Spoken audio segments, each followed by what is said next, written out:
Hello and good afternoon, Xbox Nation. Welcome to this week's new episode of the Xbox Lunch Break Special. I'm your host, Mr.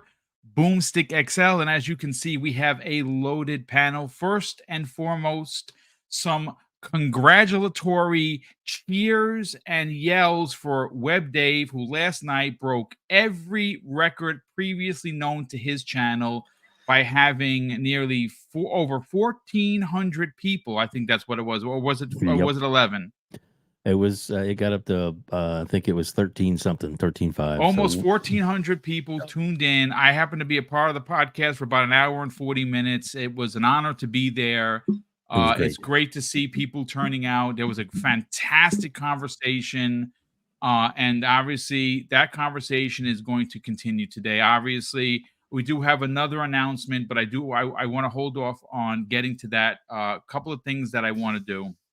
So obviously, there has been a fervor of concern for the Xbox brand moving forward, and everyone has every right to be disappointed and upset and betrayed even by people that have invested 20 plus years into this brand, all to be told by a rumor. Okay, folks, so understand we are talking not in absolutes here. We have yet to have confirmation from Team Xbox. Now, I will give you a piece of tidbit. I did recently, right before the show went live, saw some talk on the socials of some people from a couple of users that I'm not familiar with that said that Phil Spencer is expected to be on CNBC this afternoon.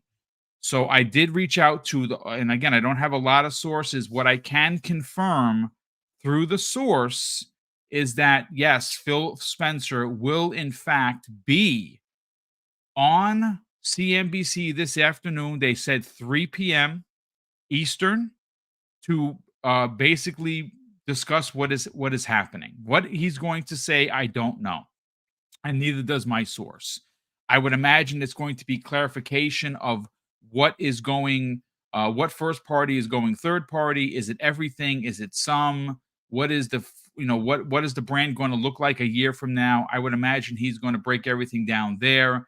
And of course, when that happens, well, expect for everyone everywhere to cover it. And obviously, I'm not going to be covering it in the afternoon. I will be covering it tomorrow of everything that is gone over with Phil, which will be on the Xbox Factor podcast. But I do want to say this, and this is from my heart. Um, Last night, Mrs. Boom and I sat and we had a conversation about the channel, and I saw a lot of folks talking about rebranding their channels, quitting the channels altogether, shutting down their channels. I don't know, folks, if Xbox has abandoned us as fans because nothing official has come out. Um, but what I can attest and what I will confirm for you today is this: Mrs. Boomstick and I built this channel with you in mind. And the only reason why we are successful with 14,000 subscribers strong and have 700 plus people tune into every one of our shows, it's not because of what we do. It's because of what you do. You tune in, and we are incredibly grateful. We are thankful. We are blessed beyond words. And I'm going to affirm to you today that regardless of what happens after 3 p.m., Mrs. Boomstick and I, we will not abandon you. We will be here. We will be transparent. We will be inclusive. We will be welcoming. We will have fun. We are going to celebrate gaming. We are not going to push you aside like you do not matter. Now, I'm not saying that's what Xbox is doing because we have no official word. We only have rumors. I wanted to say this to you today so you understand that regardless of what happens, we are going to be the same channel that I hope you know and love. And that kind of tenacity that we have for delivering regular news as well as breaking news is going to be here. We're going to have gameplay. We're going to get excited for games. We're going to talk about games. And I want that to be clear that we will not abandon you. Regardless of what Microsoft decides to do, we are still going to be here and not repping for a brand, but repping for a community. You guys, the ones that made us who we are, it's not because of what we have done, it's because of what you have done. And I want to say once again, we are grateful and we are thankful, and we will not go away like it didn't matter. We're not going to abandon anybody. I want that to be clear. The other small piece of news, and I don't think it's small, I think it's quite exciting, to be honest with you. And I kind of held off on letting everybody know because he asked me to, because he had something else going on, and we kind of wanted to make way for what he was doing with Asa. Gamsley is going to be joining this show every Monday moving forward. That's right, Gamsley. You are going to be joining us every Monday to kind of hang out, and we are thrilled and honored to have you a part of the show. So welcome, brother. How you feeling? I'm feeling so good. And all of you Gamsley haters. That's all I gotta say. Thank you very much. It's a pleasure to be here, and it's a pleasure to talk Xbox and continue to talk Xbox. Boom. Thank you. Well, listen, we're proud to have you a part of the show. You bring a lot of fun, a lot of honesty and integrity to what you do. What we hope we can have happen for you is we help your brand grow, because that's obviously the core at what we do here. And of course, with helping you grow as an individual, we're going to help the other your other show with Asa and your other co-hosts grow, because we love them over there as well. And we're all about pushing and raising up others. That's what Mrs. Boom and I built this channel for. And again, you give us an opportunity to be a part of this show, and we're grateful and we're thankful for that. And in order to show you that we appreciate that, we're going to help you raise your brand and let other people know about your other show. That's the whole point of this. So thank you for being a part of it, brother. Super appreciate it. Hargeet Chani, brother, you have been busy as all H. I mean, listen, the emotions are high. You had a lot to say. Loved every piece of what you had to say last night. I'm expecting more because we're going to continue the conversation. How you feeling? I mean, I'd like to say it's great, but like, this is very, like you were saying, right? This is kind of, you couldn't even sleep. Thankfully that didn't happen to me. I was kind of tired from a road trip I was on. So I fell asleep, but it is an interesting time to try to think about what the heck does this even mean? Oh, and shout out Web Dave, your Gaming Council podcast was on news. You actually were in news articles because of all the stuff we said last night. So I love it. So on top of the many viewers you got, you know, you're actually being shouted out in the news. So that's thank you for cool. being a part of it too, man. You were awesome. You and Mr. Boomstick both it was an amazing show. Well, listen, brother, you listen. This is a long time coming. Dave, you worked super hard on the channel. You work you work very hard each and every Sunday to deliver it. You do some great interviews. To see the kind of success that you garnered yesterday is it's amazing to see. And honestly, to be a part of it is even better. So yeah, so I mean, I hope with the 3 o'clock thing, Boom, if it actually happens, I hope it isn't more corporate speak that we don't know what the hell actually happened. All right, so I'm going to reiterate. I'm going to look up at my DM. Hold on, I'm going to pull it up right now. So I can't say who actually said this for obvious reasons.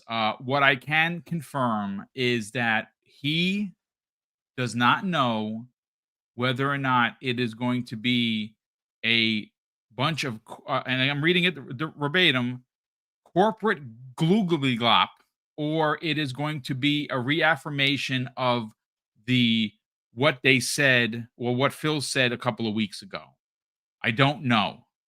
He doesn't know, but I do have it on good authority. And again, my source could be wrong, but I don't think it is. Many people are now running with this, that at 3 p.m. today, Eastern Standard Time, Phil Spencer will in fact be on CNBC to update what is going on, to address what is going on.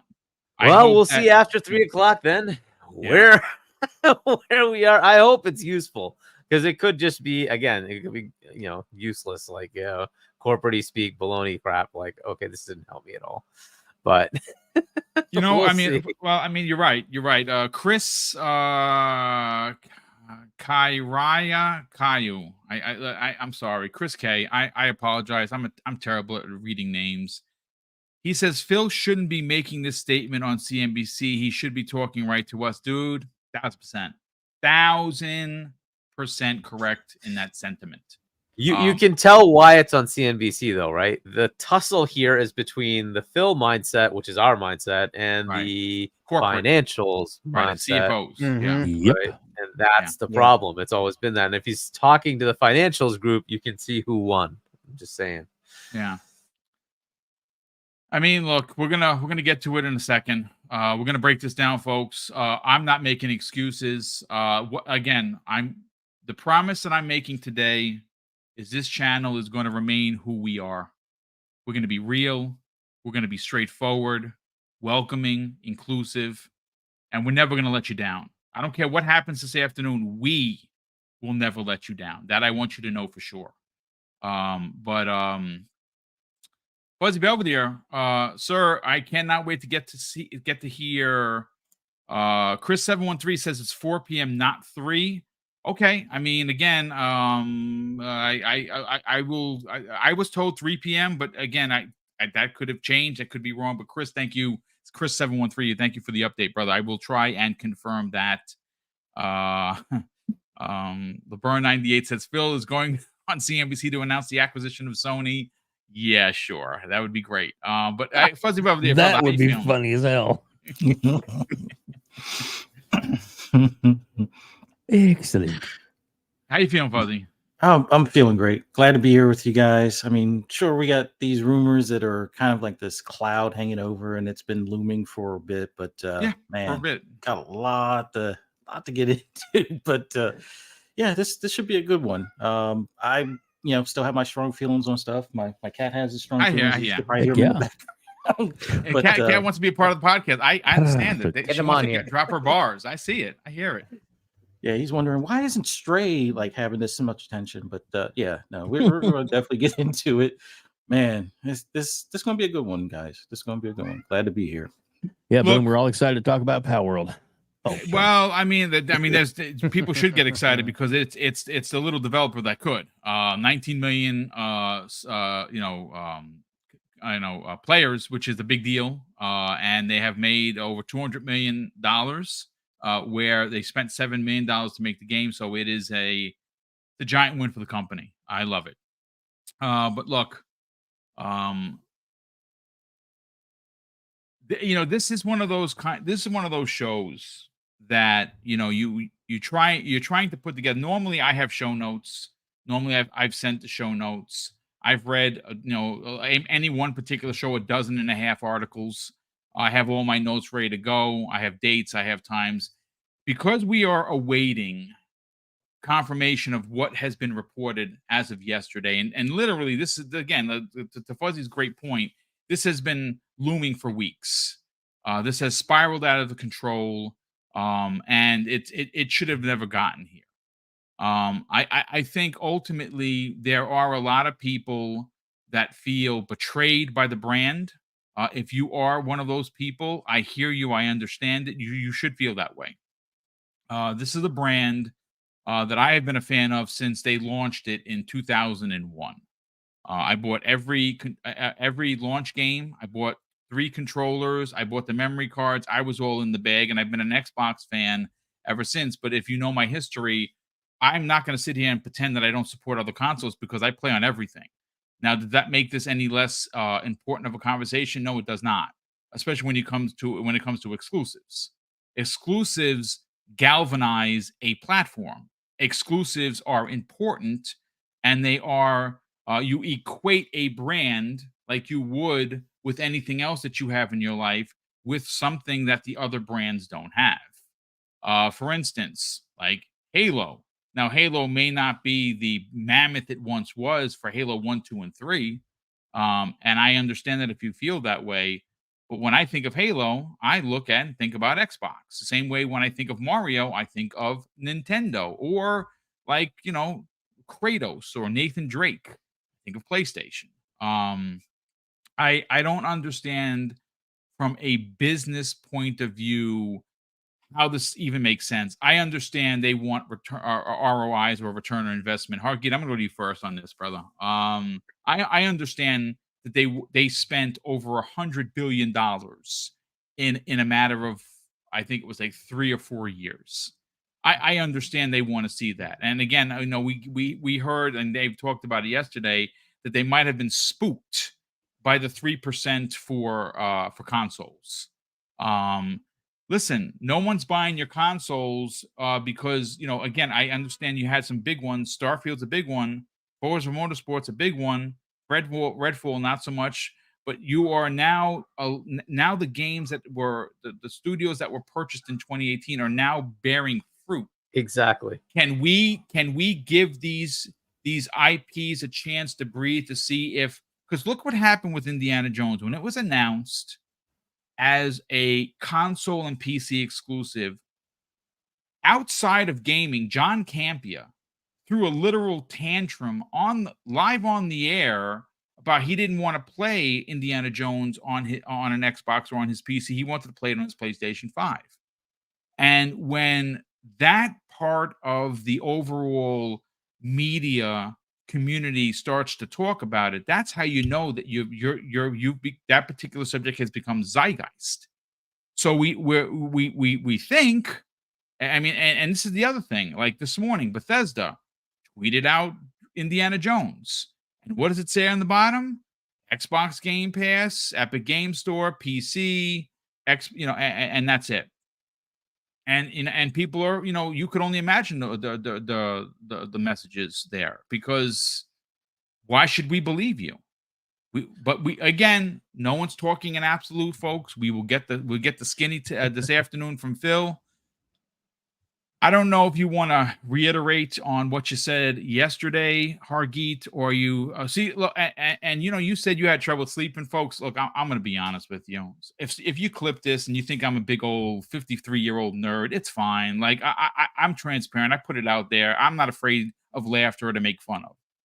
I woke up at 2:30 in the morning. Honestly, I did, and I woke up exhausted today, like literally exhausted. I didn't even work out. I have ready to rock and roll this morning. I do 3 and 4 times a week, and I couldn't even garner the strength because I was so bothered by this in my sleep that I wound up getting up at 2:30 and not going back to bed till almost 4. Yeah. I literally sat, and I was saying this, and again, shout out to Focus Entertainment, because they recognized the channel, and they asked us if we wanted to be a part of the review process for Banishers. Which is their new game. Good. Yes, I downloaded it today. You know where it is? it's sitting on the console idle because I just did not have the will to play. I was that bothered by this. I think that if you are an Xbox fan, you should be bothered by this. I think Xbox owes us an absolute explanation. And I did say this morning to Keasante and Everborn, and I want to believe this in my heart, folks. I really do. Phil Spencer saved Xbox once before. I think he can do it again. I think that there's got to be a way that his voice, even though we understand that the CFO of Xbox and the CFO of Microsoft, they hold higher positions than Phil, his voice has to matter because of where he took them and the near death of the brand to where they are now. That's I don't know. I'm rambling. Hargeet, what do you want to add to this, brother? So first, Boom, to the fact that it matters to you. For those who don't realize, Boom runs several podcasts that are directly related to Xbox. You have to understand when something happens to the thing you're enthusiastic about, and you actually do something with that, make content, it matters, right? So people keep saying this to content creators, like, "Yo, look, these guys are actually doing stuff in that arena." If suddenly, say, I don't know, pick one, the New York Yankees decide we're going to upend and move away from New York and go somewhere else, you think that's not going to cause fan uproar? You think anybody who makes content for the Yankees isn't going to go sit there? What? Right? Of course it's going to happen, right? It's a worldwide global brand. And for those who make content, it's going to matter to them. There's just no way around that. You have to also understand that. It may not matter to you because you just play it. That's fair. But Boom literally makes content every day of the week to promote this brand, it's gonna matter. It's just the way it is. So people like take a little slack when it comes to content creators who are like, what am I supposed to do with this? Right? It's gonna matter, right? So put that aside. All right. So as far as like where they are, this obviously is a tussle between the money people and like the Phil, Sarah, Matt Booty, like Aaron, right? Those guys who are, who are in the gaming arena, who understand what gamers want. This has become a problem because they aren't, I guess, selling their consoles high enough. Maybe the Game Pass numbers aren't getting there, right? And they're like, hey, we released Starfield. Why didn't everything just go, astronomically higher? It's one game. They just don't understand the difference. I'll give an example of me. I'm not a PlayStation fanboy, right? I barely like work with that arena. I got a PS2 when the PS3 came out. Why? Because they had accumulated enough exclusives that I'm like, those are okay. Maybe I could pick up a few of those. So for like about $200, I bought the console and the few games that I wanted and played those games after the PS3 had come out, right? There are going to be fans like that. You have to release enough games that it's going to attract them enough to say, I'll spend a couple $100, buy that plus the games, maybe Game Pass, whatever, whichever way in this case, and play those games, right? You're not going to just immediately get people over with one game. That's just not going to happen. And Phil said that, by the way. It could be an 11 out of 10. It's not going to suddenly change the landscape. It's just not. You have to have a continuous amount of really compelling content, which they finally are starting to have, and have people then have enthusiasm enough to say, all right, fine. You've got Indiana Jones. You got my attention. You've got Blade. You've got my attention. Maybe that Starfield game doesn't look too bad. Maybe I'll play Avowed because it's on there too. Maybe that Hellblade game looks kind of cool. That Fable doesn't look too bad either. Maybe I'll give Forza a chance, right? Eventually it starts to break down, right? But you have to have that compelling content. They're starting to cook. You should just let them cook. We haven't even talked about ABK. We don't even know what that even looks like. And we're already, waving the white flag. Okay. But so again, this is all rumor. We don't know yet, right? But there's enough substantiation that you have to assume there's some truth to this. So it's just, it's sad, but like there's something definitely going on, right? And when you have like, it's only Hi-Fi Rush. Okay, but we were promised that this is about great exclusive games coming to you on platforms where Game Pass exists.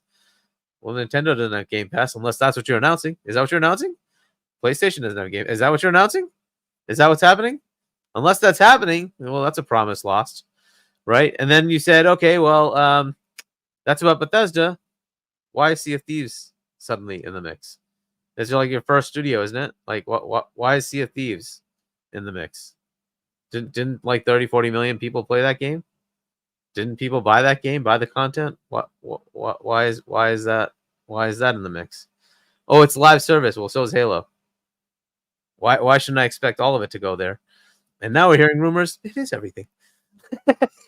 Anything is up for debate. So, okay, well, what the heck is the line? We don't know, right? And, there is definitely something weird going on. Right. Something has changed over the last quarter where suddenly whatever path they were on is being dramatically shifted to something else. What that looks like, we don't know. Right. So maybe this 3 o'clock, 4 o'clock, whenever it is, interview, we'll get some direction. But I expect it's probably not going to be a good enough message. I don't think it will be because it's a financials message. And financial messages are not going to be very prescriptive. And so we'll see. Right. We'll see what that really comes out to. I think we need a far more direct message. Yes, I agree. We're doing. I agree. Yeah. And if it's not Phil's decision, if it's Satya's decision, then he needs to come out and say what the hell he's doing. Yeah. And he needs to talk with Phil about what the heck's going on and how they plan to keep their customer base, how they intend to go forward. If they're going third party, well, fine. Just outright say it. And it's like, yeah, we don't care about console. It's there if you want it. If you don't, whatever. Fine. Just make that clear. Fine. Right? There's already enough people that are like, on rumors, pissed off enough that they're like, I'm disengaging with Xbox. I mean, a perfect example of that, Hargeet, is who we had on the show last night. I say we, it's like it was my show. Who Dave had on the show last night was, I mean, Tim Tim Dog. Dog is as true green as they get. So, I mean, Yep. you can even say that he's extreme. Like, he's extreme Xbox fan. And last night, man, folks, look, I was there. He's dejected. This is Yep. the guy that goes to everything Xbox. He's like, yeah, I'm not going. He actually said live on the air he would go to the Keeleys before he Yep. would freaking go to an Xbox show. That's Mr. Xbox. And I Yep. get it. I understand, folks, that everyone here, and by the way, we have nearly 1,300 people here, which is freaking crazy good. Thank you so much. We are the hardcore, right? Now, what do we equate on what 10-12% on a great day? If you really want to stretch the boundaries, 15% of the marketplace is us. But just because we're a small percentage doesn't mean that we don't have overarching reach to non-gamers, to casuals that talk around the water cooler or at barbecues and say, "Oh man, I'm playing this game. Indiana Jones is amazing. Indiana Jones got a game," and that's how to discount us, I think, is a terrible, terrible mistake. And I understand that they want the casual audience to get in here, but you cannot just dump what all of the investment that people have put in for this brand for a decimal.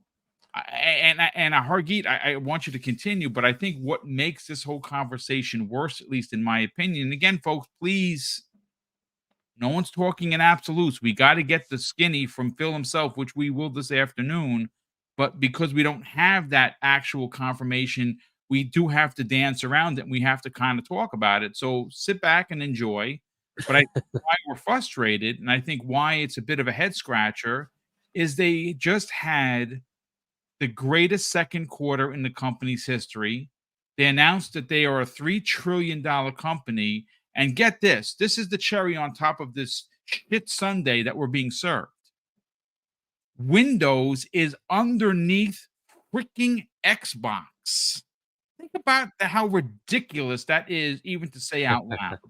So this is why none of this makes any sense. But please continue, Hargeet. That part of it also adds to the annoyance, right? Once you're bigger than Windows, the money scrutiny starts to become more interesting. You are expected to grow. And it's one of the headaches of, like, if you're gaming, you kind of understand the ebbs and flows of, like, I need to invest here. And so I'm not going to have, straight increase in profit because I need to invest here. And then I'm going to, eventually gain that by gaining market share. And that's something I'm sure Phil understands. But when you're Microsoft, your divisions are supposed to just keep giving you extra profit. And they're going to keep looking for that from Xbox. It is easier to say that it's possible to do that as a third party. But look at the other third parties. Is that really what's happening? You look at Ubisoft, you would think they should be able to print money, but they're not. Nope. EA is doing okay. They did some first party games. Eventually said, single player games, and said single player doesn't make enough money. We're gonna walk away from that. Right. And then eventually came back because Respawn said, I think I can make you one that actually works. That's and they good. gave them the opportunity, and you got Star Wars, and it took off. And they said, okay, let's try a few more, right? And then it kind of, as long as the formula works, they're kind of okay. But you look at most of the Square Enix, anyone? How are they doing? They have to shed their Western studios.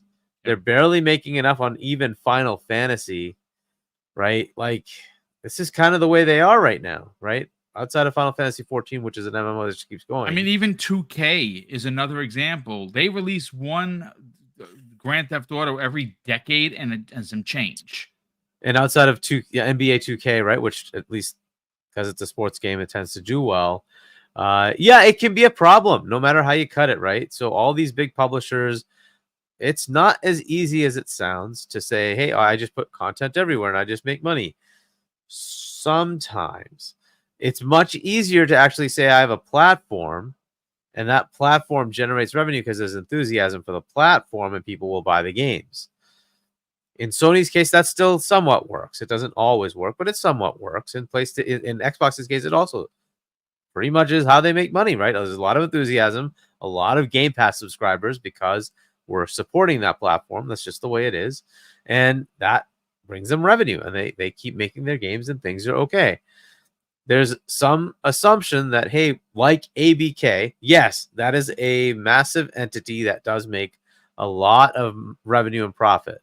It's one of the few, and it did so because Kotick was Kotick and said this is the way it is, right? It's just the way it goes, right? And like that's not the model of Microsoft. Mhm. How that's going to play out going forward, I don't know. But if that model isn't there, is ABK going to keep generating revenue the same way? Maybe, right? Because a lot of that comes from mobile, and the mobile's still there. That's not part of Game Pass, at least as of now. So that should keep generating revenue. That's like half their revenue, something ridiculous like that. You know, Warzone plus Candy Crush and all that stuff that they do. Cool. Maybe that'll keep generating that, and they'll be okay. But right now, they're not looking at that from that perspective. They're looking at how do I make $4 billion in profit? How do I make $5 billion in profit? How do I make $6 billion in profit? It's like, well, hold on. You also have to have reasons for people to come to you. And that part of it just seems to not make any like inroads with the finance guys. They're looking at it more from an enterprise perspective. How do I add on to Office 365 so that I make more money? Cool. Enterprises will spend that. Consumers will say, go away. That's just the way it goes. At some point, consumers will say, this is where I'm happy. You want to go here? I'm not happy. I'm losing all of it, right? That's how it usually goes. Netflix keeps bumping up the price. Eventually, some people will say, I'm good. And it's not going to be a half step. No, it's you're done, right? Now, up to now, it's been okay. A lot of subscribers stay, right? But other ones haven't fared so well, and they've dropped off. You have to be careful when you play these games. They're in third place as far as consoles. They're in third place as far as mindshare. They really do have to kind of flip that around. Nintendo wins by just being Nintendo. And their games are so stellar, especially when it comes to family friendliness, that they're just going to keep rolling through and make money. PlayStation has a lot of mindshare. They do, especially globally. That's going to keep them going. If you want to get into that world, what you're doing here is going to make it very challenging to do, right? If Game Pass was so compelling, they would have already gotten those, those console sales because, well, it's been around for a while. Since what, 2016, 17, 2017, summer of 2017. So it's been around for a while, right? You've had that opportunity already. Ultimately, you need games, right? For a game system, you need games. And that's what's going to drive people to your ecosystem. And we're finally getting to that level where there's games. On the cusp. It's like, let it play out. Let it play out. Yes, that means a few more, years, not just quarters, but years where you'll have to say, we're not going to get to 5 billion in profit. You'll have to live with a couple of billion in profit. Is that so terrible? Well, apparently it is. And so that's kind of where we are right now, right? And I don't know where this ends up. Maybe Phil's pulled out another awesome way to make this all work out. We haven't heard yet. We don't know. But if you have no exclusives, unfortunately, in the world you're living in, that's going to be problematic for you. It is. It's going to be problematic on selling hardware, which a lot of people are fearful. Now, the only thing I can say about the hardware aspect is that, from what I understand, they're working on all the hardware right now, regardless of what some people are saying. Oh, no deal with AMD. They don't pay any attention to that stupidity. That's ridiculous.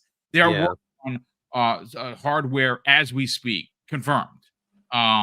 They're not going to sit on their hands on this. But if you're going to, that was the sentiment that was running yesterday. Is why should I buy into the Xbox hardware when I could just wait for everything to come to PlayStation and buy that? But I'll buy a PlayStation 5 Pro and I'm good. I am not spending $70 per game. That's what you're going to have to spend. For me, I'm an Xbox guy. I will continue to be an Xbox guy. Value proposition of Game Pass for me in my current fiscal situation where I'm a retired guy and I have a great pension, but like all pensions has a ceiling, it allows me to buy Nintendo games and PlayStation games because I don't have to buy them on Xbox. Sorry, that's just the way it is. That's why I spend $17 a month because I don't have to buy them. I can play them in my service that I pay for. That's the whole point of it. Um, Gansley, before I bring you in, brother, I got to catch some super chats. My God, there's been so many of them. Highlander 001, Jesus Christmas, folks. He drops an additional 5 double barrel gaming memberships as he's done almost every show. That is crazy generous of you. I don't even know what else to say, but thank you for supporting double barrel gaming. It's just crazy generous.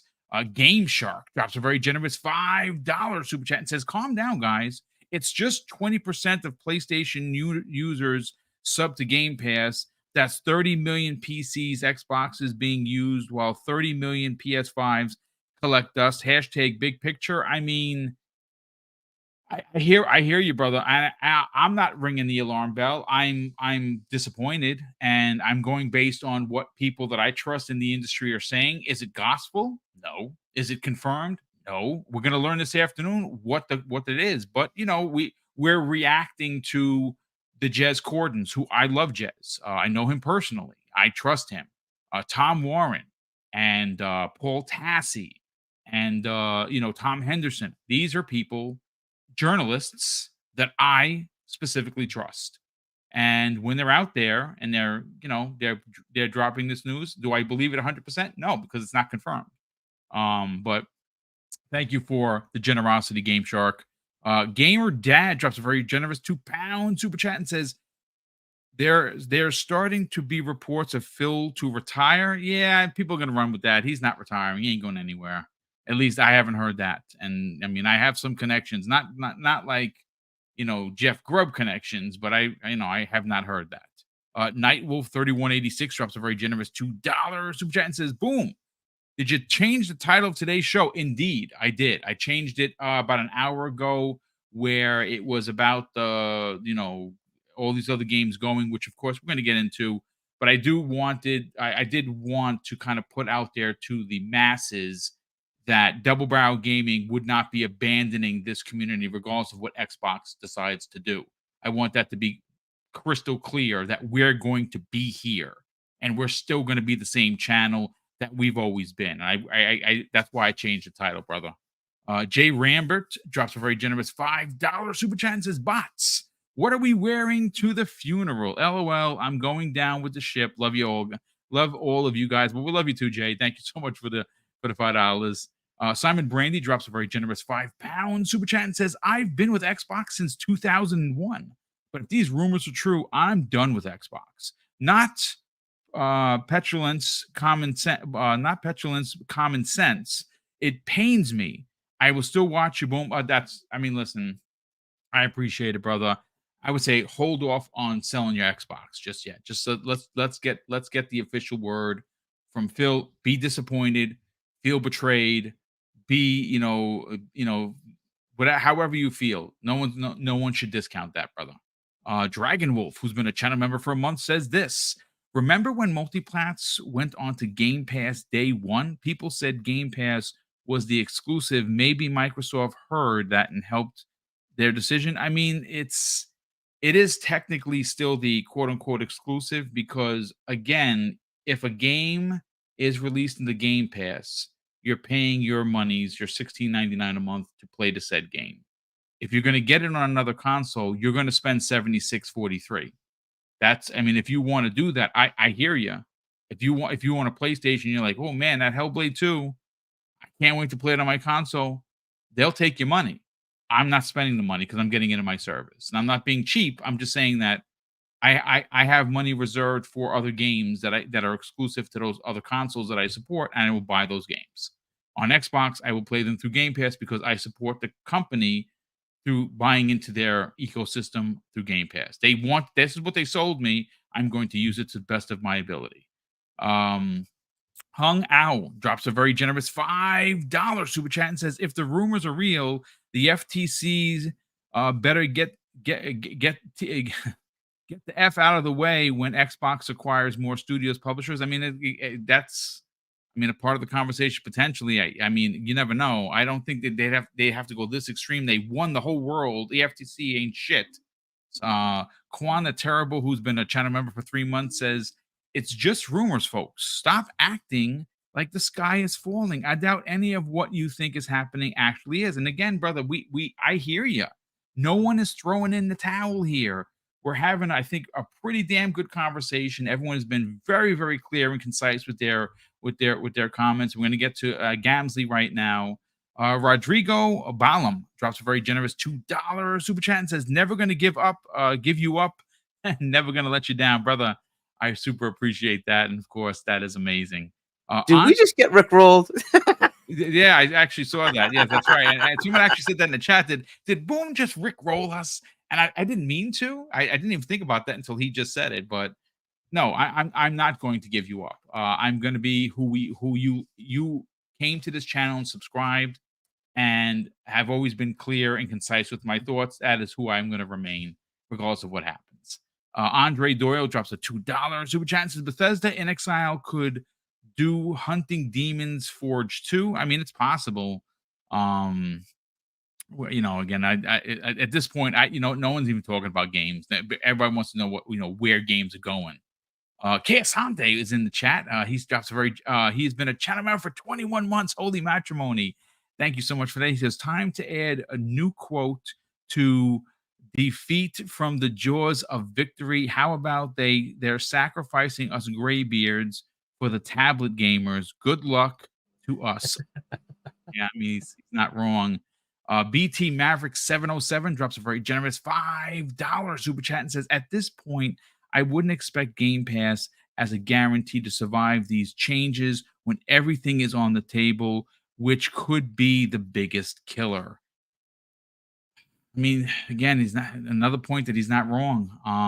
Sir Riffs a lot drops a very generous $5 super chat and says, "Xbox is gonna cash in on Sony first party drought. Maybe ABK deal brought Sony to its knees and swap services. Game Pass on PlayStation, PS Plus on Xbox." I don't know if that would ever happen, but I'm going to stop right there, folks, because we'll come back to the other super chats momentarily as we close in on 1,400 people here. Gamsley, you have a lot to say, sir. So by all means, the mic is yours. Do I? Okay, yeah. So yeah, I do have a paper that says it. No. I like to my conversation. I like to bounce around off other people here, and I want to start by saying, first off, I'm not going to try and discredit any fears, and I'm not trying to push away Xbox people. I think your concerns are valid. You don't want to see something you love disappear. So from there, I'm going to start with the panel. Dave, Web Dave, if Xbox Indiana Jones goes to PlayStation, all these rumors start to happen, and you're sitting around in your barbecue with friends, and you say, that Indiana Jones game is good. And they say, "Yeah, okay. Where's that on?" And you say, "Well, PlayStation, Xbox, and Xbox Game Pass." Where do you think they're going to play it? First of all, it's just a rumor, and Yeah. hypotheticals to me are stupid. I'm so sorry, but nah. Oh, no, I get it. I'm not playing the little reindeer. Okay, so you're not going to play that one. All right. No, I'm not. No I'm problem. not at all. It's the games. Look, to me, if it's until like, look, we'll talk about it and discuss it because it's the hot topic, and I guarantee I want to get into it. But as far as a hypothetical, where you're going to play a game, I'm going to play it on Xbox because right. that's okay. where Well, the no, game's gonna be. that's what I want. It's all good. All right. Perfect. So Fuzzy, same question. Barbecues, people are sitting around or explaining, "Oh my God, Indiana Jones, blah blah blah. These are the platforms. Game Pass is included in that platform. What are you going to take?" For me, I'm gonna probably play it in Game Pass, whether it be Okay, PC Game Pass or Xbox Game Pass. Friends, I don't know. It probably will depend on what console they have. Yeah. Forget. Yeah, but if they have PlayStation 5, the Indiana Jones copy sells, right? Okay, perfect. Hargeet, same question. Depends on where they are. For the most part, I would just say if you're on a Nintendo, play it on Nintendo. If you're on a PlayStation, play it Perfect. on PlayStation. Okay. And you specifically as a hardcore gamer, hardcore Xbox gamer, where are you gonna play Indiana Jones? PC. Okay, PC on Game Pass, or are you buying it? Well, assuming Game Pass still exists, then I would just use it. Okay, perfect. And Mr. Boomstick? Yeah, obviously, simple answer is I'm going to play it on Game Pass. And Okay, again, so if my friend, if my friends ask, that's the thing. Like, I don't really hang out with casuals per se.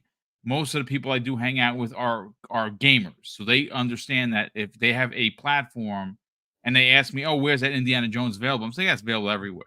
They'll probably buy it wherever they play. perfect. Okay. So the common theme is I'm gonna buy the game, or I'm gonna go to Game Pass and I'm gonna play with Game Pass, blah blah blah blah blah. Right? Mm. And the highlight is the game, right?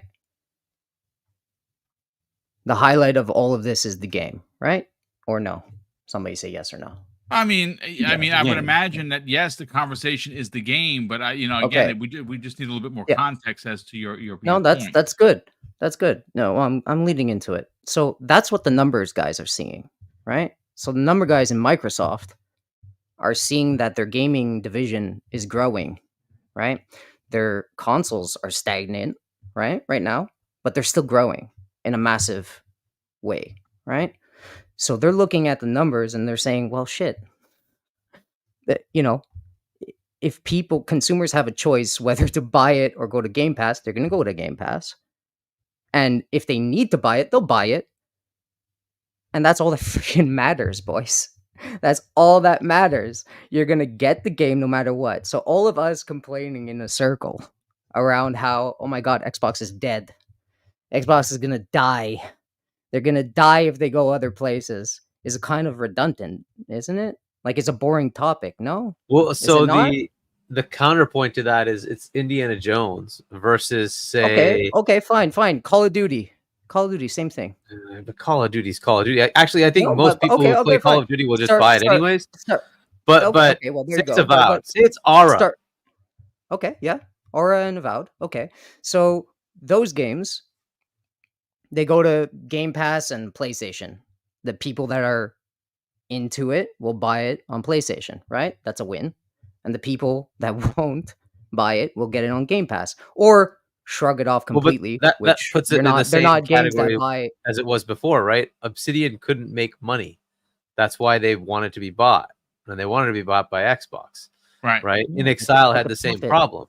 So, the and if you have profit- South of Midnight from Compulsion, do you think that game sells on its own?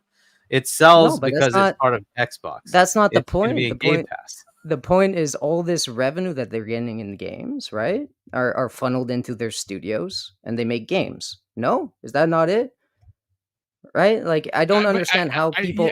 The selling point. I'm The kind of selling point to a lost console. in the point that you're trying to What- make, because I'm- are you suggesting that this is a good thing or a bad thing? No, 'Cause no. I'm a little I'm lost. saying that we're kind of yelling into air in anger for almost no reason. We're gonna be Oh, I playing think there's a these lot of games. reasons, dude. I mean, No. I get that No, there's no Xbox has been trying with their actions to split up duopolies everywhere they go, right? They try to put their foot in as a corporation, right? As a corporation.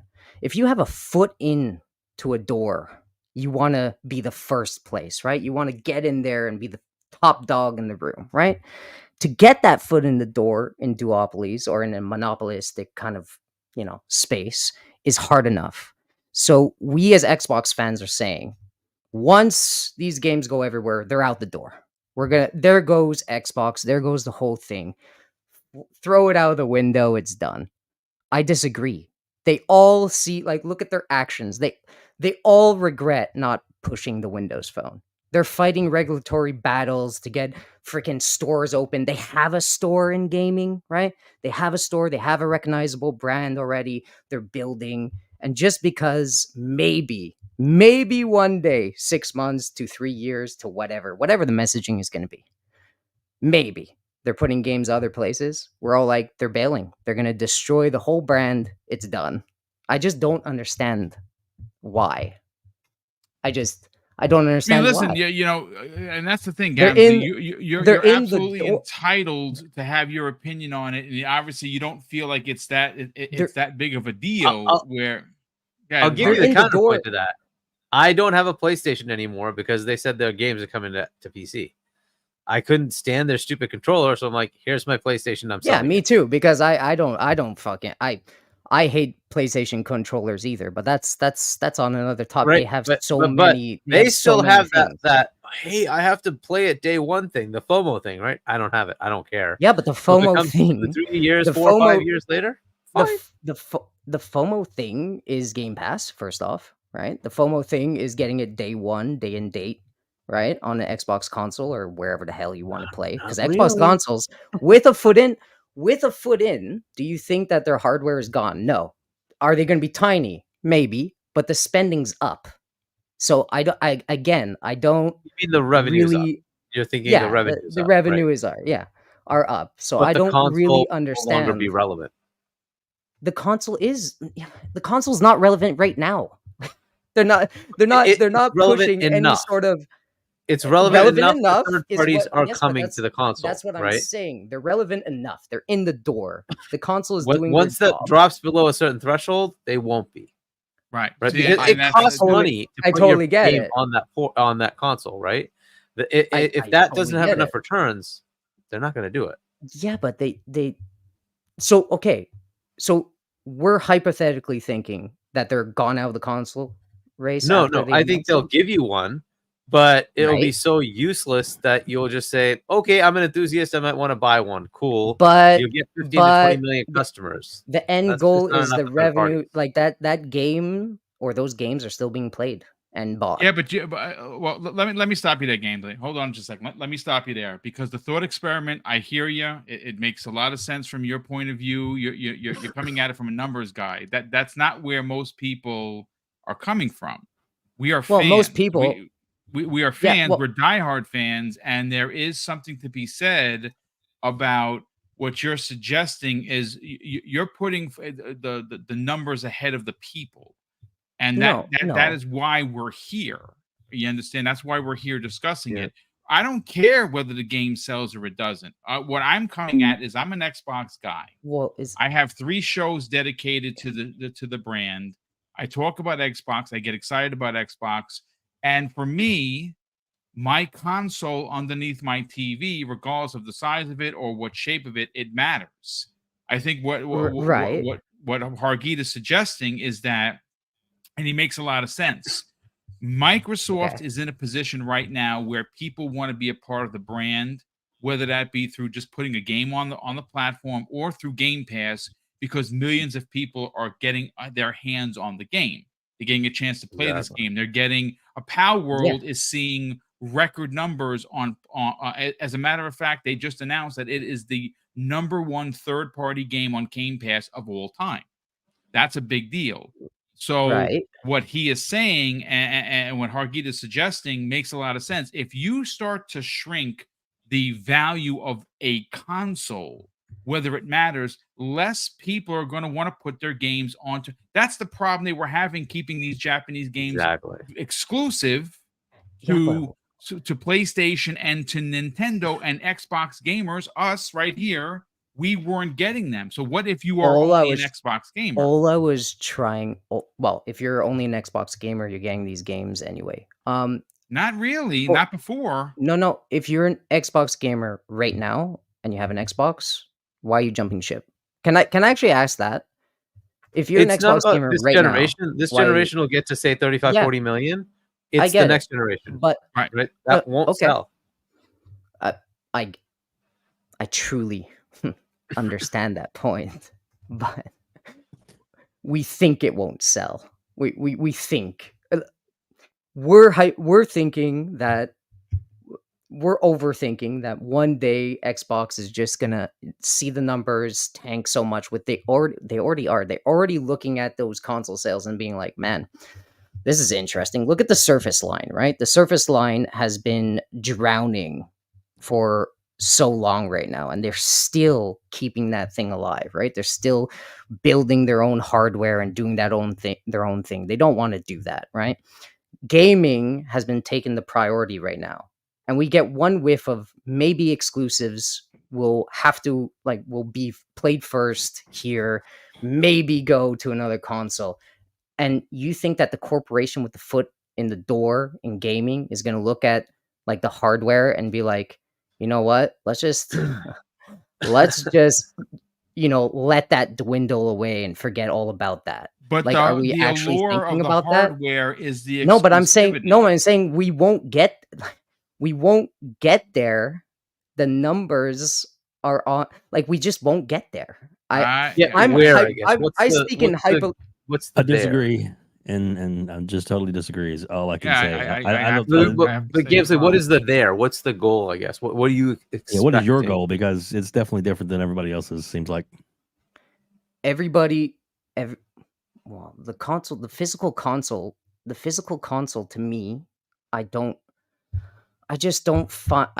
My God, that's why I probably didn't want to speak about this, and I tried a different angle, but it didn't work. No, it didn't work. The the platform itself is Game Pass, all right, and I think the numbers guys are seeing it, and I think I'm a piece. I have a PC. I play it on PC. I also have an Xbox Series S that is there for my like TV setup. I get it. The value proposition is still going to be, you have that box, it's going to be there for convenience, and you still save money. Like, it won't lose people. Like, I went around the table trying to explain, like, if you had a choice to save the money, you would, right? So even if you Yeah. go to buying a PlayStation 5 won't be the reason why you bail out of exclusive games. Going to PlayStation isn't why people are going to bail on it. You know what I mean? It's just not but going to see- happen. It's the lack of support. It's a lack of support and FOMO But that again, might twist the I gap. understand what you're The saying. FOMO is going to be there on day one. Like, I mean, you're going to get Indiana Jones I on think Game that this Pass has day one. far-reaching It's always going to be there. ramifications, Gamsley. That's the issue. I think the way Okay. you're breaking it down, you got to remember you're coming from a PC mentality. You're a PCMR. Yeah. You have a Series Oh, S. I get it. No, right? but And if I wasn't, for but instance, you are. if I That's why we're here. Right? That's why we're having this conversation. No. And you got So to like no. Yakuza Hold series on. didn't I come got to my- Xbox for the longest I got time, my right? PC. Sorry? That's the problem you get. So the Yakuza series, for instance, didn't come to the Xbox for a while. Phil had to go and Right. convince them that it was enough, but he put it in Game Pass. That's how they got those, right? If you're Right. just waiting for games to come, and so the Nintendo 64 example I gave last night, Nintendo was the world of gaming, right? And Nintendo 64 comes out, PlayStation 1 comes out, PlayStation 1 got contracts for all the games. N64 flopped at 34 million consoles. It flopped at 34 million consoles. If Xbox drops below 20 million, nothing's coming third party. It's just not going to happen. Okay, and it'll be a first party's only game console, which may not be enough for people to buy it. That's just the problem, especially if those first party games are coming everywhere else. And Well, you also have isn't to look that a at there's a technology handheld thing, market though? out there now.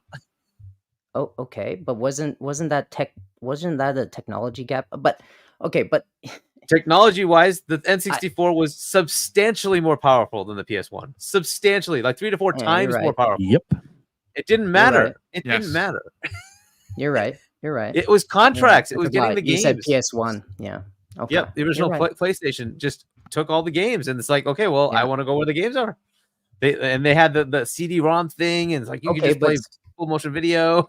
It was just a cool. different world. So you think you're putting me into it. So you're really grabbing me, and I'm seeing the myself shifting. Now, one more question. So if you wanted to, so you have all these games. So in the same point where Xbox is firing on, I agree, it's a terrible timing to do it as well, because you're right about to fire on all cylinders. Now let's skip ahead, and they're firing on all cylinders.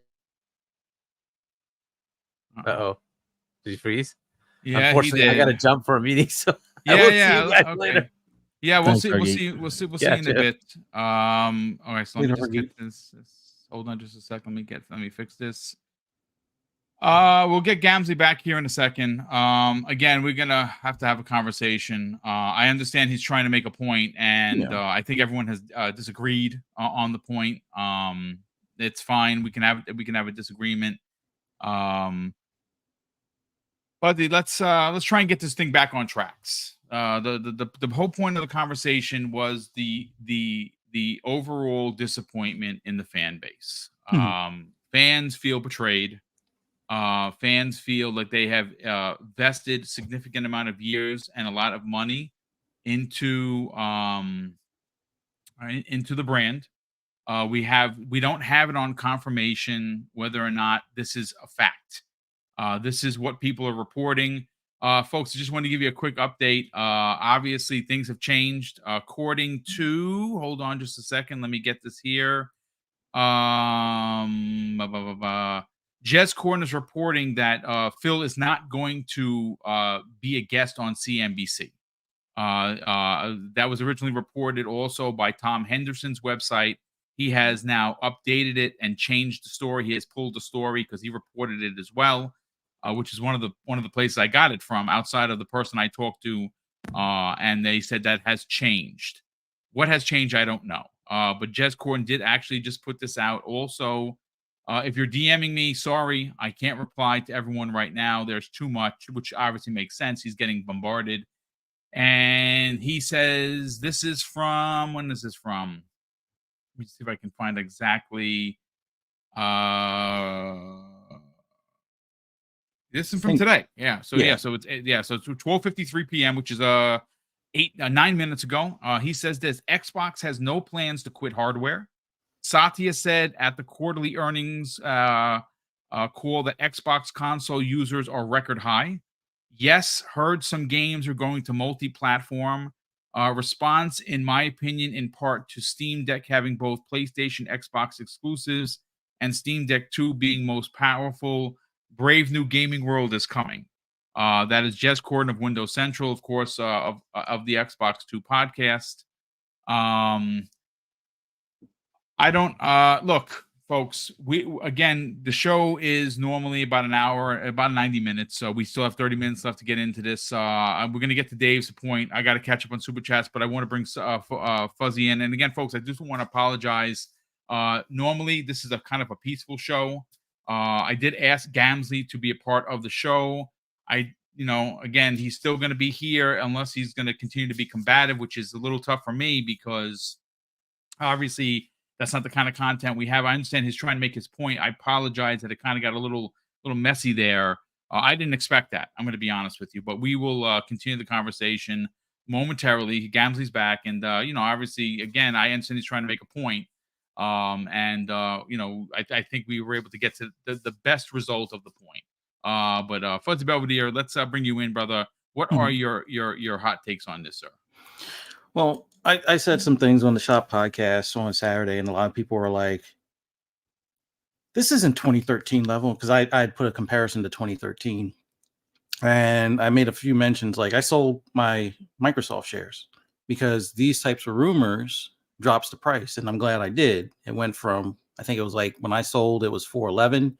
It's now dropping below 405.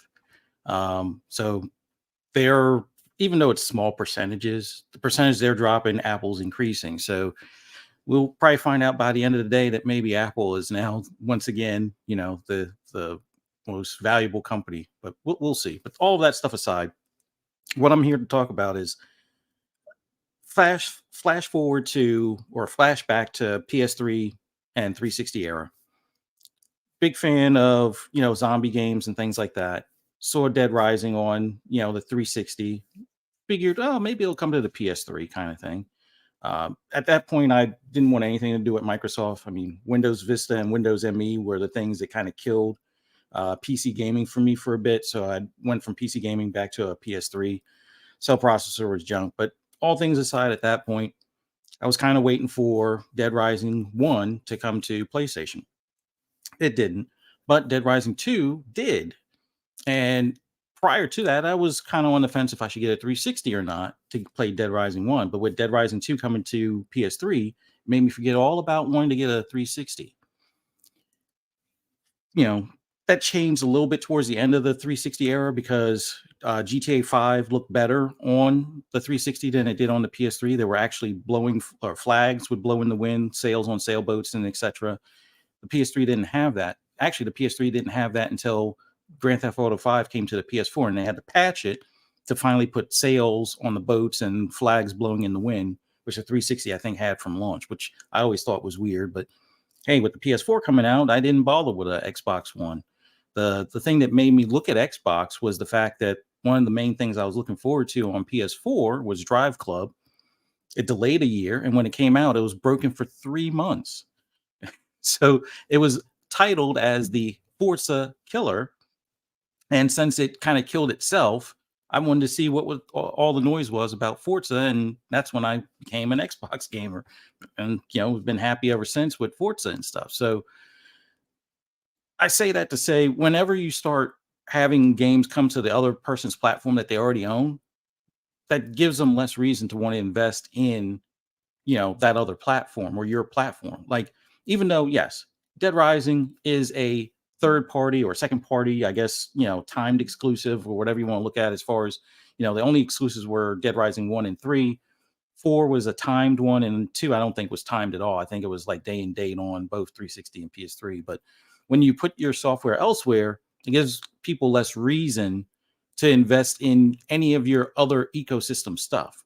They may see, cherry pick a game or two there, which, yeah, you'll get their, $70. Well, you won't get the full 70 because Sony's going to take their cut. So you'll get the $50 out of that sale, let's say, unless it was, on sale or something.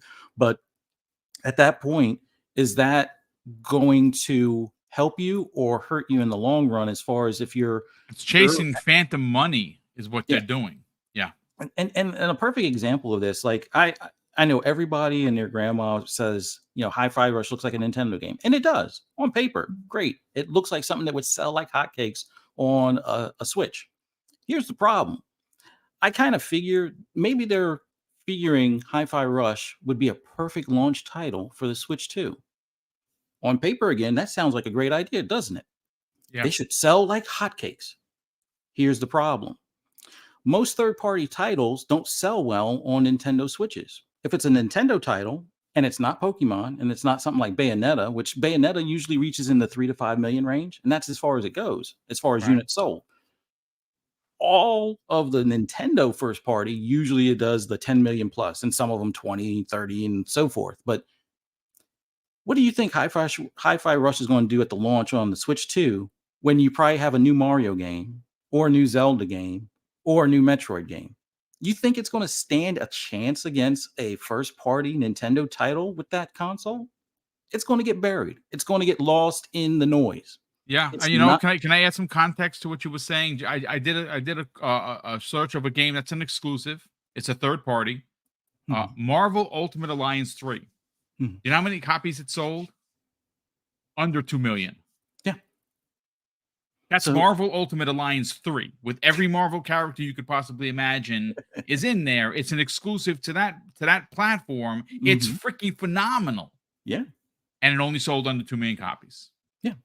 And I've been looking at this, and it's like, I hear what everybody's saying, like it should sell, like Hi-Fi Rush should sell like hotcakes, but I don't see it. It's not going to do the numbers that people expect when you look at Nintendo first party. And if it is a launch title on the Switch 2 or whatever they call it, where is it going to go against Mario? Where is it going to go against maybe a new Kirby? Where is it going to go against a new Zelda or Metroid? It's not going to move. I mean, sure, maybe all they want is another 1 million copies or 2 million at most, if they're lucky. But I don't even see it making that, because Nintendo is going to flood their next console with their first party. It's just the facts. It's always been the case. And third party, maybe they'll be happy with the possibility of reaching 2 or 3 million. But that is something that the bean counters versus somebody that looks at, I guess, tradition of how gaming works are going to differ on things. To me, my biggest issue with this whole matter is kind of like what was brought up when it comes to third party.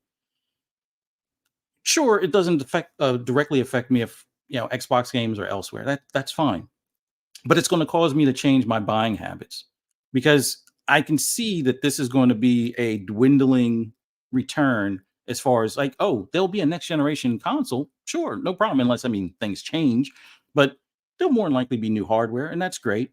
But much like people have mentioned before, if third party isn't supporting it, like let's not forget Call of Duty, ABK, strong arm Microsoft and said, we're not putting Call of Duty on there unless you take 20%. Yep. Sure What do you did. think Rockstar is going to do?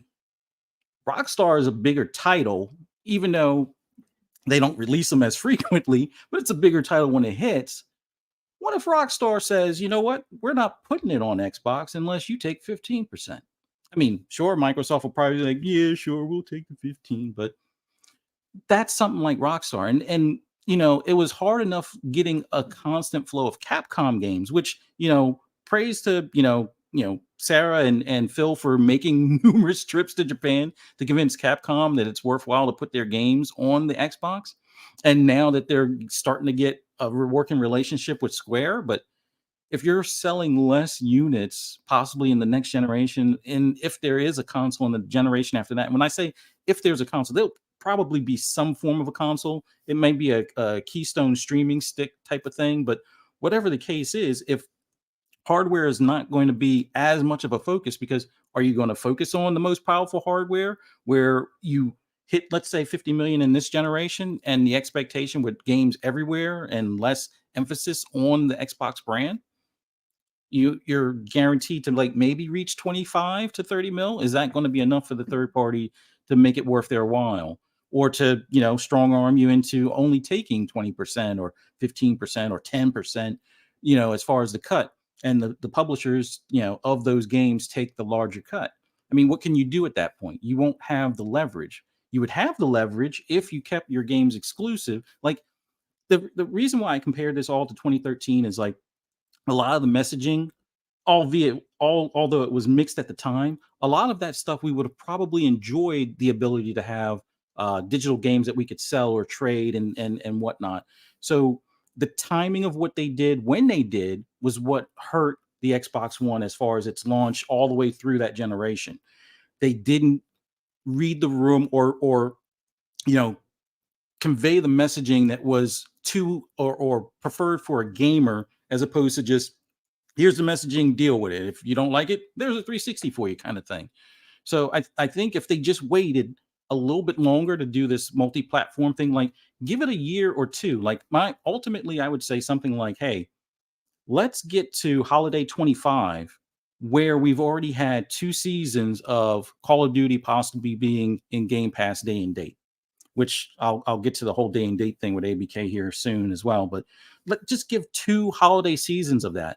Like the biggest thing where I guess maybe the fear factor or the panic moment of only seeing 3% growth in hardware, if you're cutting your pricing on the hardware down to like bare minimum type of numbers, where it was like a $500 console selling for $350, a $300 console selling for $150, to still make that 3% means you moved a lot of consoles. It's just that you didn't make a lot of money. And if consoles aren't the thing that you're supposed to make money off of, it's the thing to get into people's house. It's supposed to be the foot in the door. Give it time. But it doesn't seem like they must have ran out of time. Maybe there was a deadline that if you don't reach 10% or better, we're going with plan B, order 66 or whatever type of deal. But yeah. I feel like ABK it just feels weird. Like they didn't wait things out long enough. But the one last thing I want to make mention is, and this is the thing that feels weirder, where I understand the whole silence. They don't want to have to answer to rumors, and sometimes that means that the rumors might not be true and whatnot. But at this point, the things I want to know is, if this is true, what are our benefits on the Xbox platform side? Like, I mean, I'm pretty sure there probably won't be any. I mean, they'll just be like, well, we'll make more money to it. We'll go back into gaming, and that's fine. But I would like to see them, if they're going to do this, make sure that we have the ability to sell and trade digital games, or to have a family Game Pass plan where now they've convinced the third parties, because they're doing this, that they can have that multi-license thing to enable having a family Game Pass plan. And then I guess the last thought is, ABK now, because there's Microsoft Gaming versus Xbox and Bethesda and stuff like that, they still haven't really given us a clue in if new titles from ABK are going to be day and date in Game Pass. And I'm hoping they don't find this loophole with this whole change of strategy to kind of say, hey, we can't really put that cash cow in Game Pass, but I don't want to spread any more fear and bad info type of thing. But it's like I want to hear when Diablo's coming to Game Pass. I want to hear when Modern Warfare 3 is coming to Game Pass. If this change also avoids them going there day and date kind of thing, and everything as far as new titles winds up being like a 6 to 12 month delay, they're just really stepping on rakes. But all of this is rumors. I keep on thinking at some point somebody's going to jump out of the bushes and say psych or something like that. But, you hope so.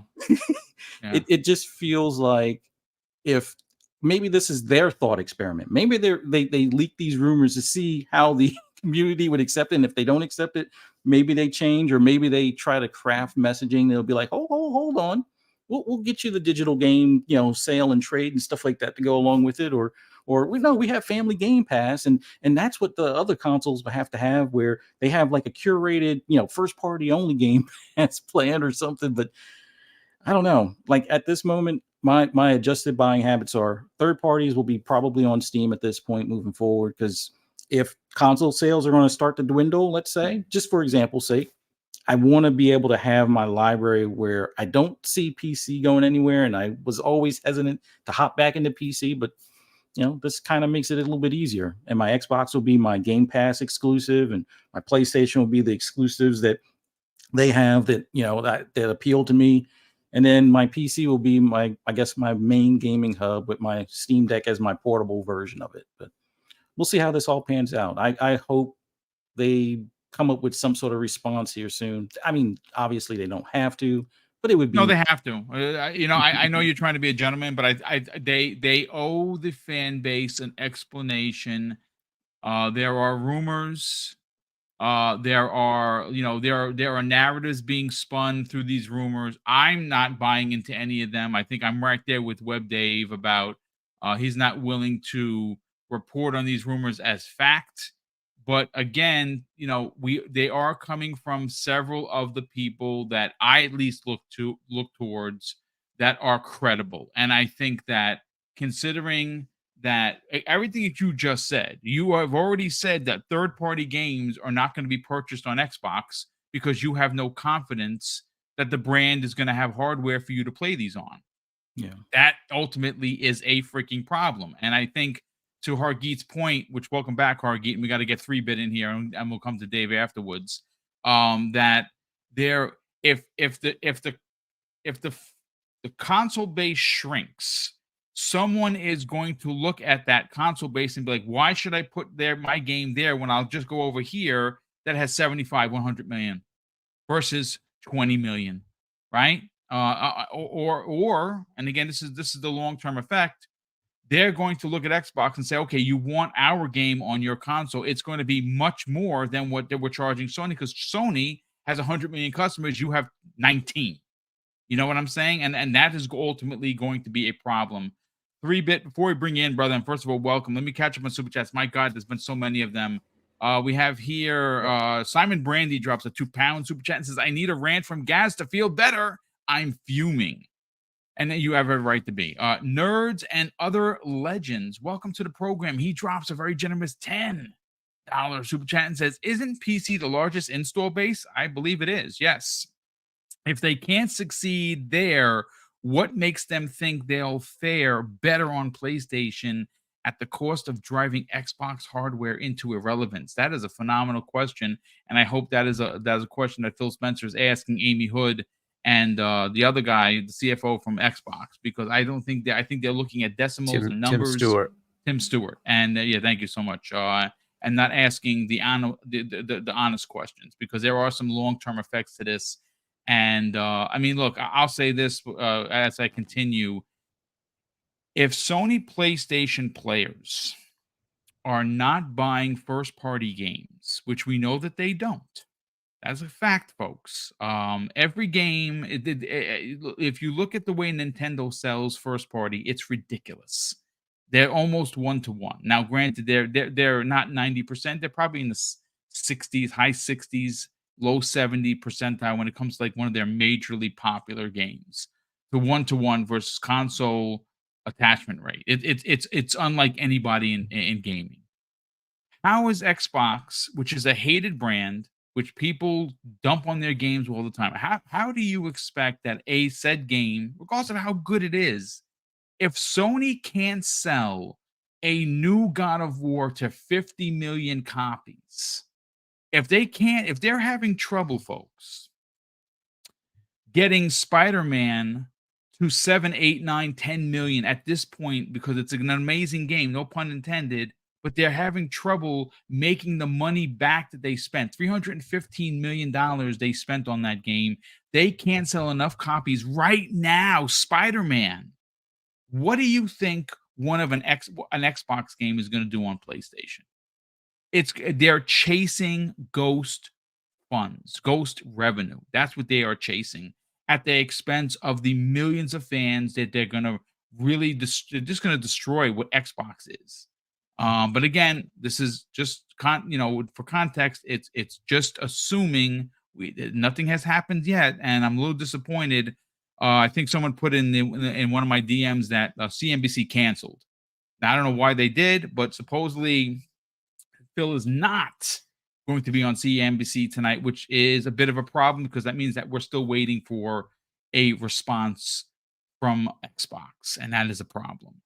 Let's see. Sony Nakamura drops a very generous $2 super chat and says, "What if this is all fake?" Boom. If it's all fake, then we're all going to be laughing about this when we find out it's fake, though I don't think it is. I think that there is definitely some truth to this just based on who's reporting. I mean, could it all be fake? Sure. I just hope it is, honestly, but I don't think it is. I think there's going to be somewhere in the middle where this thing falls. Chris R drops a very generous $5 super chat and says, "I get that Microsoft is a big company, but it's pretty telling that the response to the rumors is going to investors first."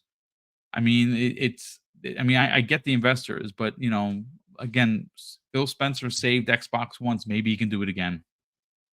JJ Sane 117 drops a very generous $5 super chat and says, "With this localization controversies, layoffs, expectations, and expenses to make the games, do you think the market will crash or make a huge?" I think the market is going to crash. I really do. I don't know how soon that is going to be, but Sony, the reason why Sony is remaking everything is because they need to figure out a way to make money. That's why Uncharted 1 is rumored to be in active development as a remake.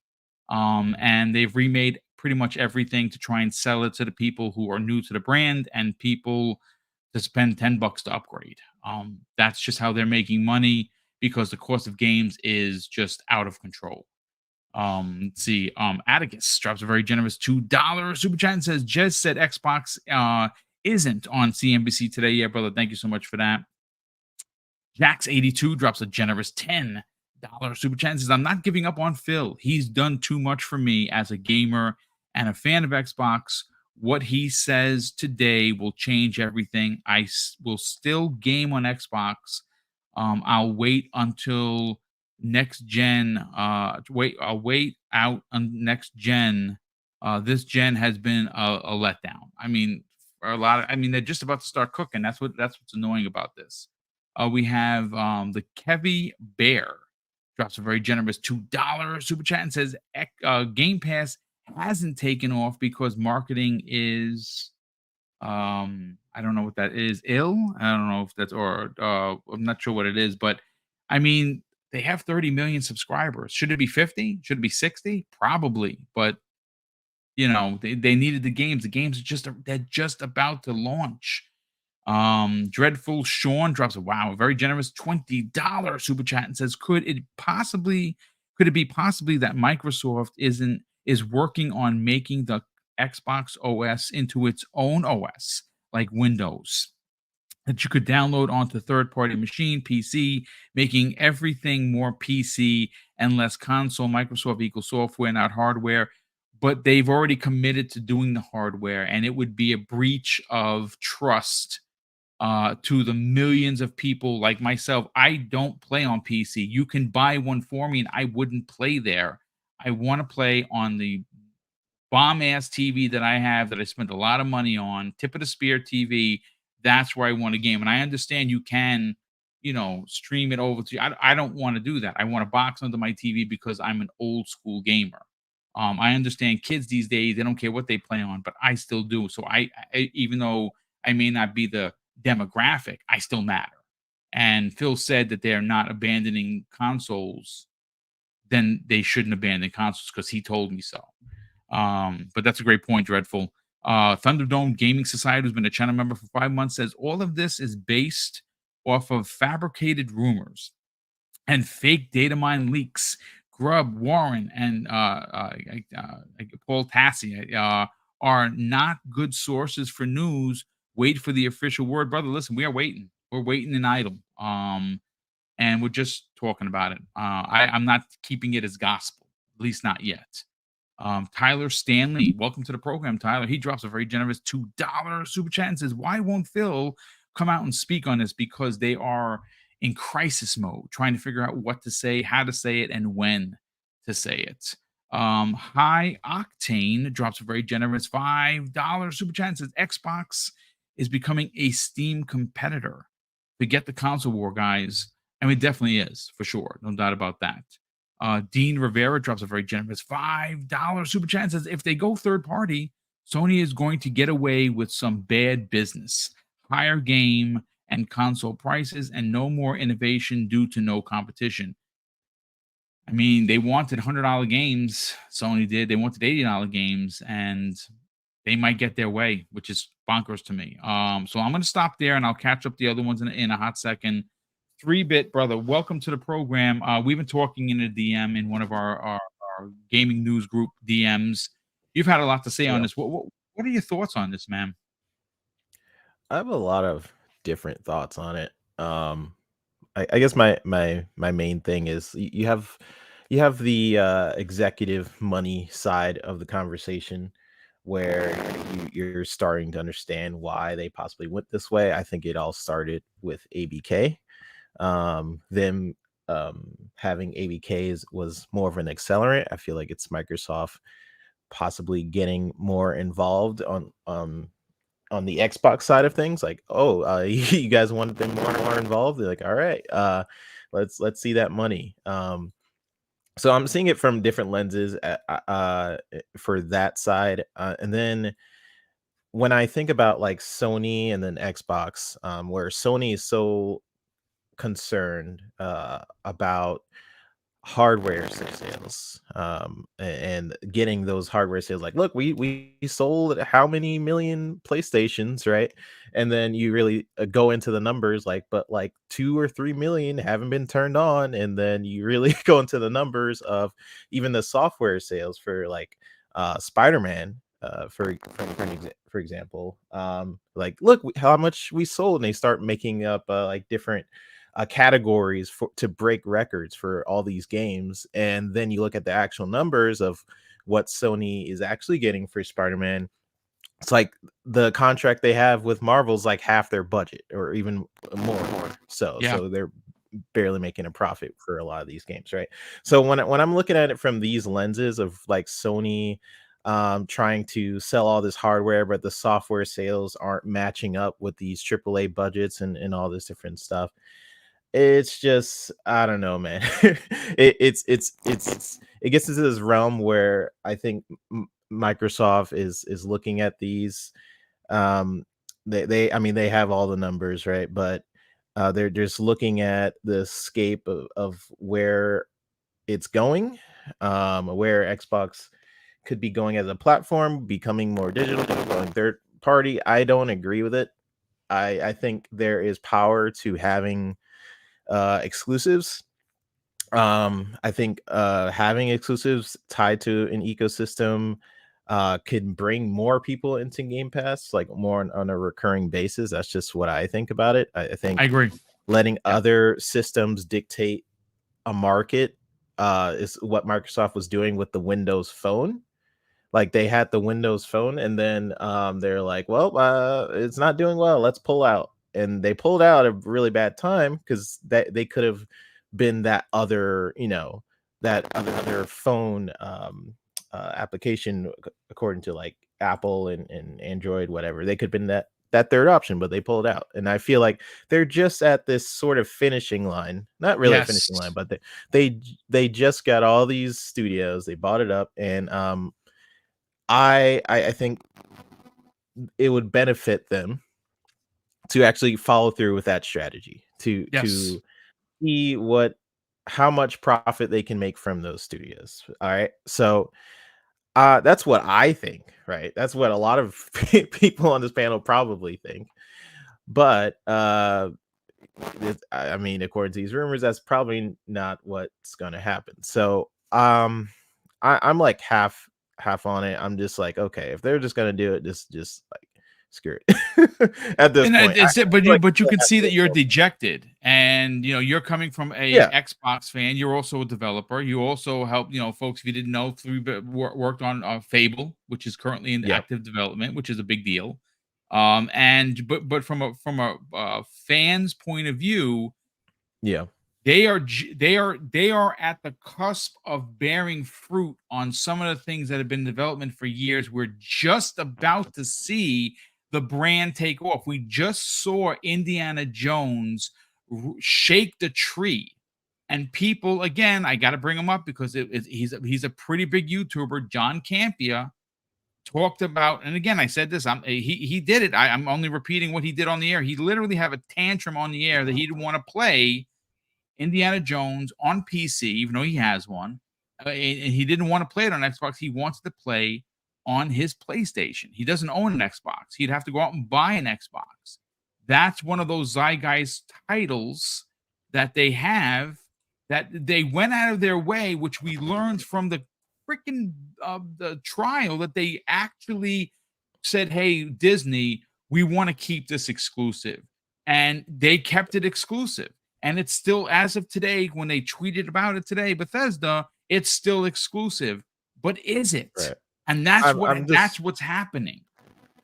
wondering how patient these money people, right? I'm not talking about Yeah. Phil or any or No, you're talking people about who I the feel like CFOs. You're talking about these the investors, the CFOs. money men and women. Yes. Yeah, like those are the people, like you can tell them like, hey, if you have quality games like Indiana Jones and all these games, you can bring people to the platform, but it can take time. You got to foster that trust with people. You got to be like, hey, you got Indiana Jones, you got Starfield 2, you have all these different games coming to the platform, but that takes time, and you have to be like, you have to sort of have that messaging where people are like, yeah, what's Xbox over there?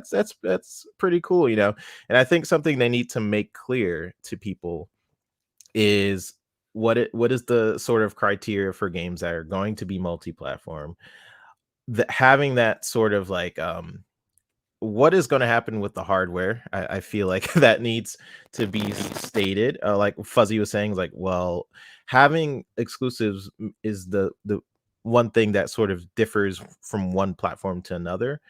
um I know some like people like Steel saying like the ecosystem is a big part of that, but I feel like it goes hand in hand as well. Like I agree with Steel where he says like the ecosystem, like people going to Game Pass is also a factor, but I also think exclusives are another part of that. But those questions do need to be answered. Like, what is going to happen to people's digital libraries? That Yep. like the first thing in my mind when all this came up is like, okay, what about my libraries? Like what is going to essentially happen? Because when you get less exclusives, what does happen is like, yes, you're providing games to all these other platforms, sure, well, but does that mean more people or less people come to the Xbox platform? Probably. Less console sales equals to what decisions? How does that ripple effect to making future hardware sales? Is there going to be an Xbox Live sort of service in the future, or what does that look like? Because from what Phil was saying is, yes, exclusives are part of our model.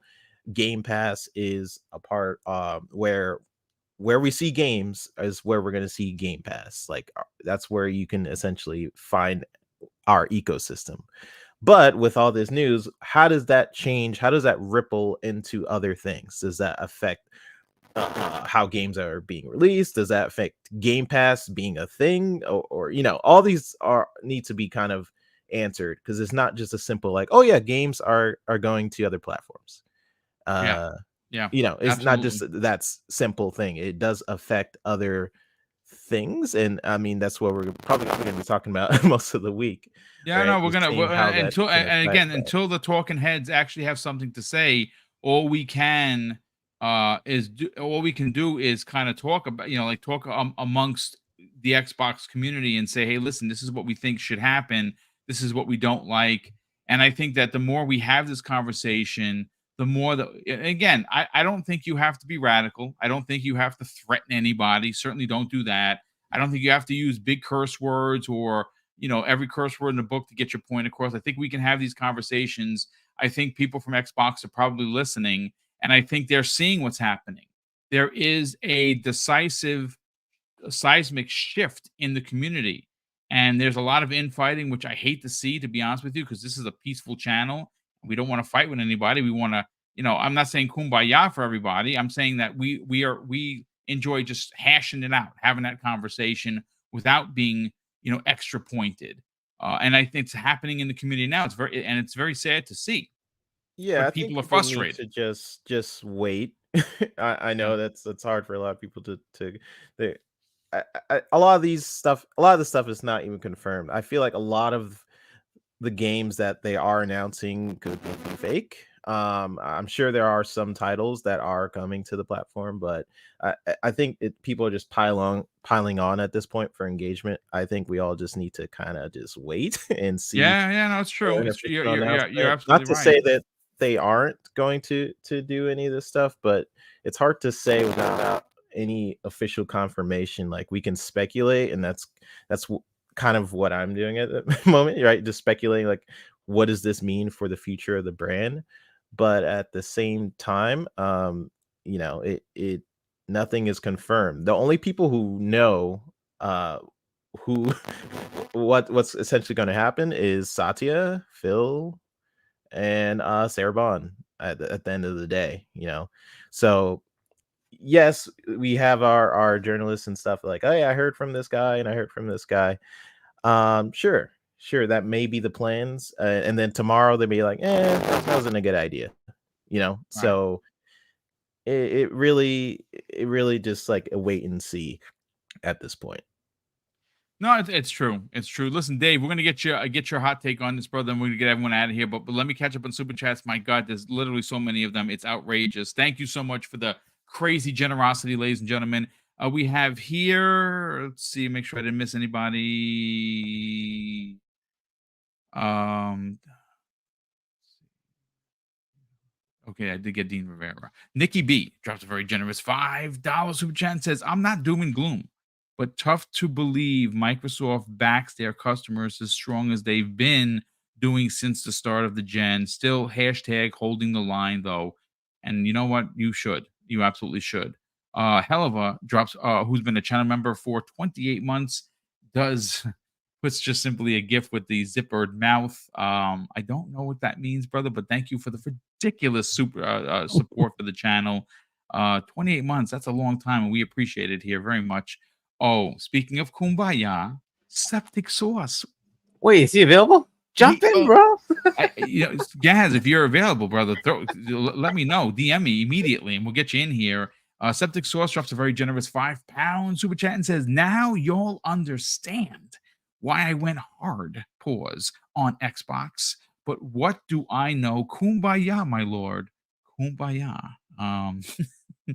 Sir X-Man drops a very generous $5 super chat and says, "I've been with Xbox since day one. Xbox Live 20 years. I'm not leaving. I'm surprised that people are falling for the okey doke. They want Xbox to fail." Yeah, I've heard some things that I'm very surprised, but people are entitled to their feelings, and I'm not going anywhere either. I'm right there with you. Jonas the Dad drops a very generous $10 super chat. And Jonas, thank you so much for the generosity. He says, I have Game Pass and Xbox Series X and S in the kids' room and PC in the living room, day and date. 300 plus options.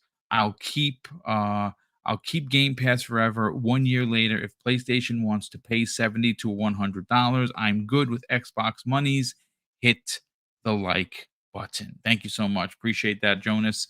Michael Kullick.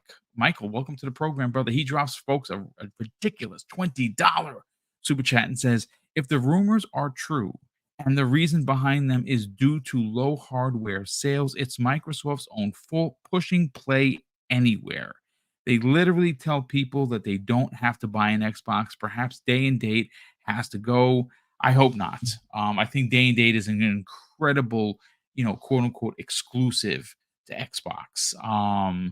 I just think that what they needed is games that are zeitgeist conversations, and they're just about to freaking release them.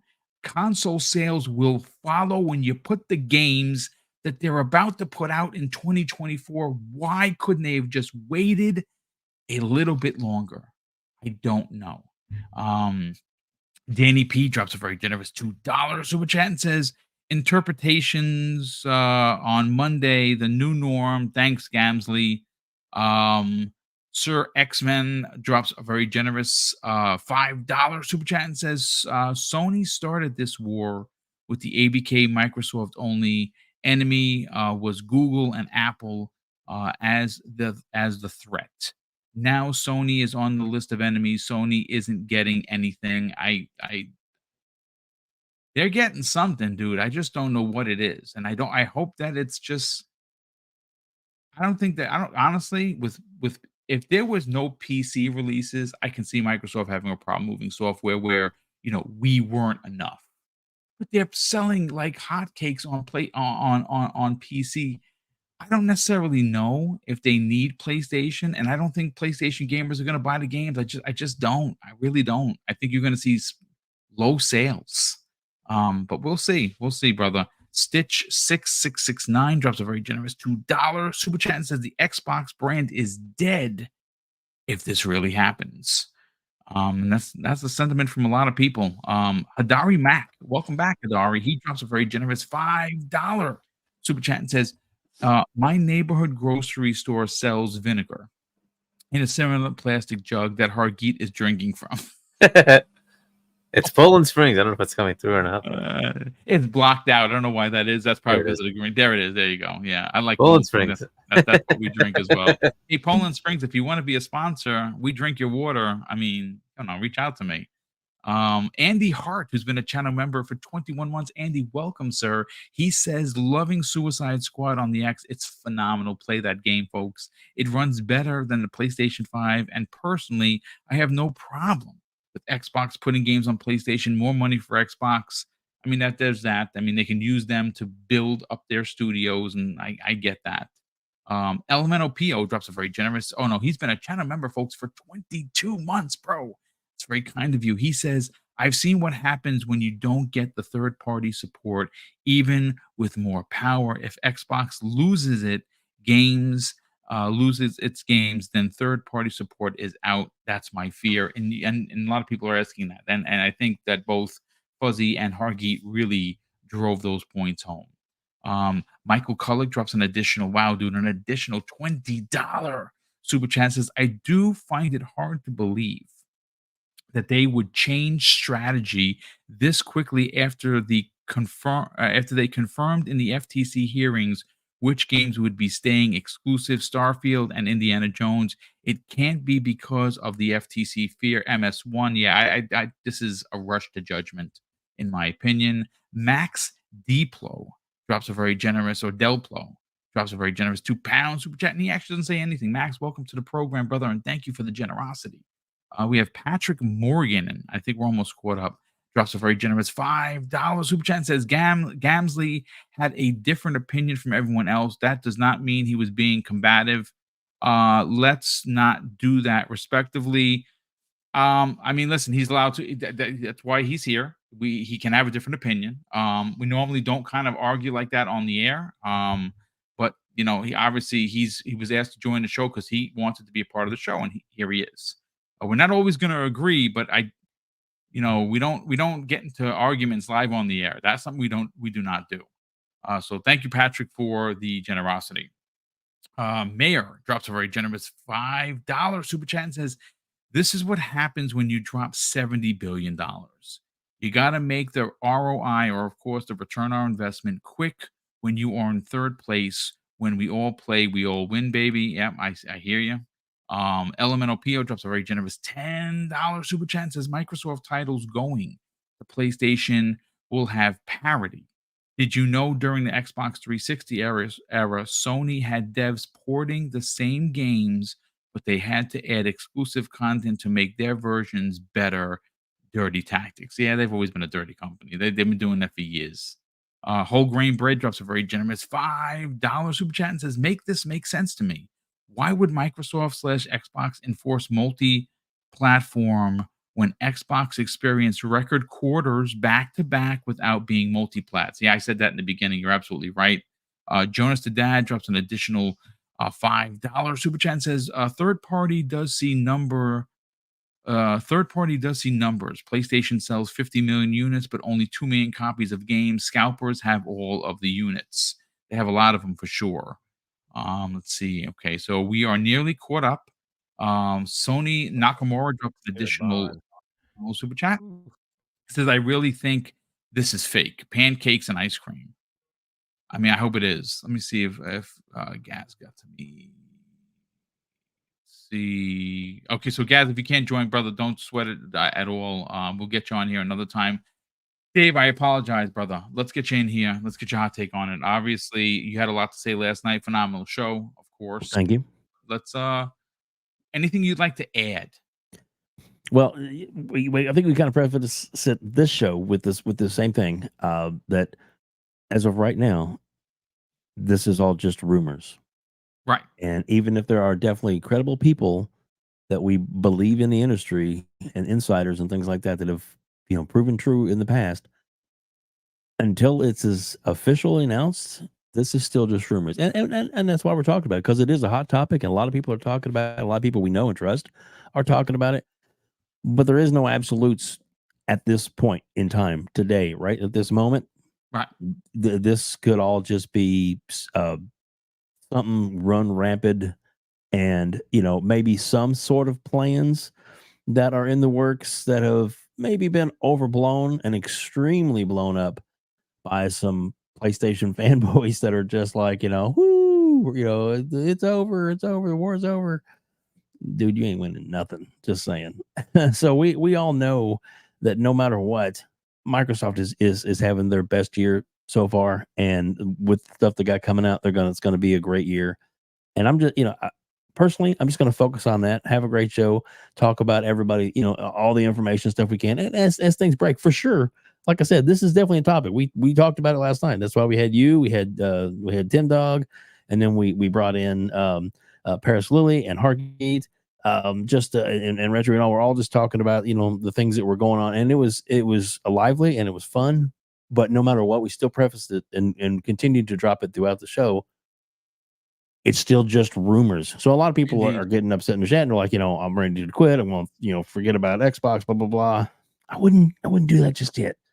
If you feel that way, once we get an official announcement of how things are going and the way things are going to happen, then sure, you're free to do that, and you can do it now if you want to. But I think you might be just a little bit too early or in haste, and I just don't think that it's quite as dire.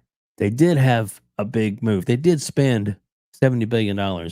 They do have over $100 billion cash on hand operating expenses to acquire more studios.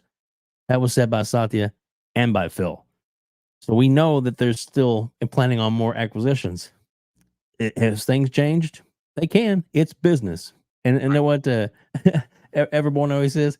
It's not show friends, it's show business. And it definitely is in this case. And like I said, there's a lot of different possibilities and avenues and things that can happen.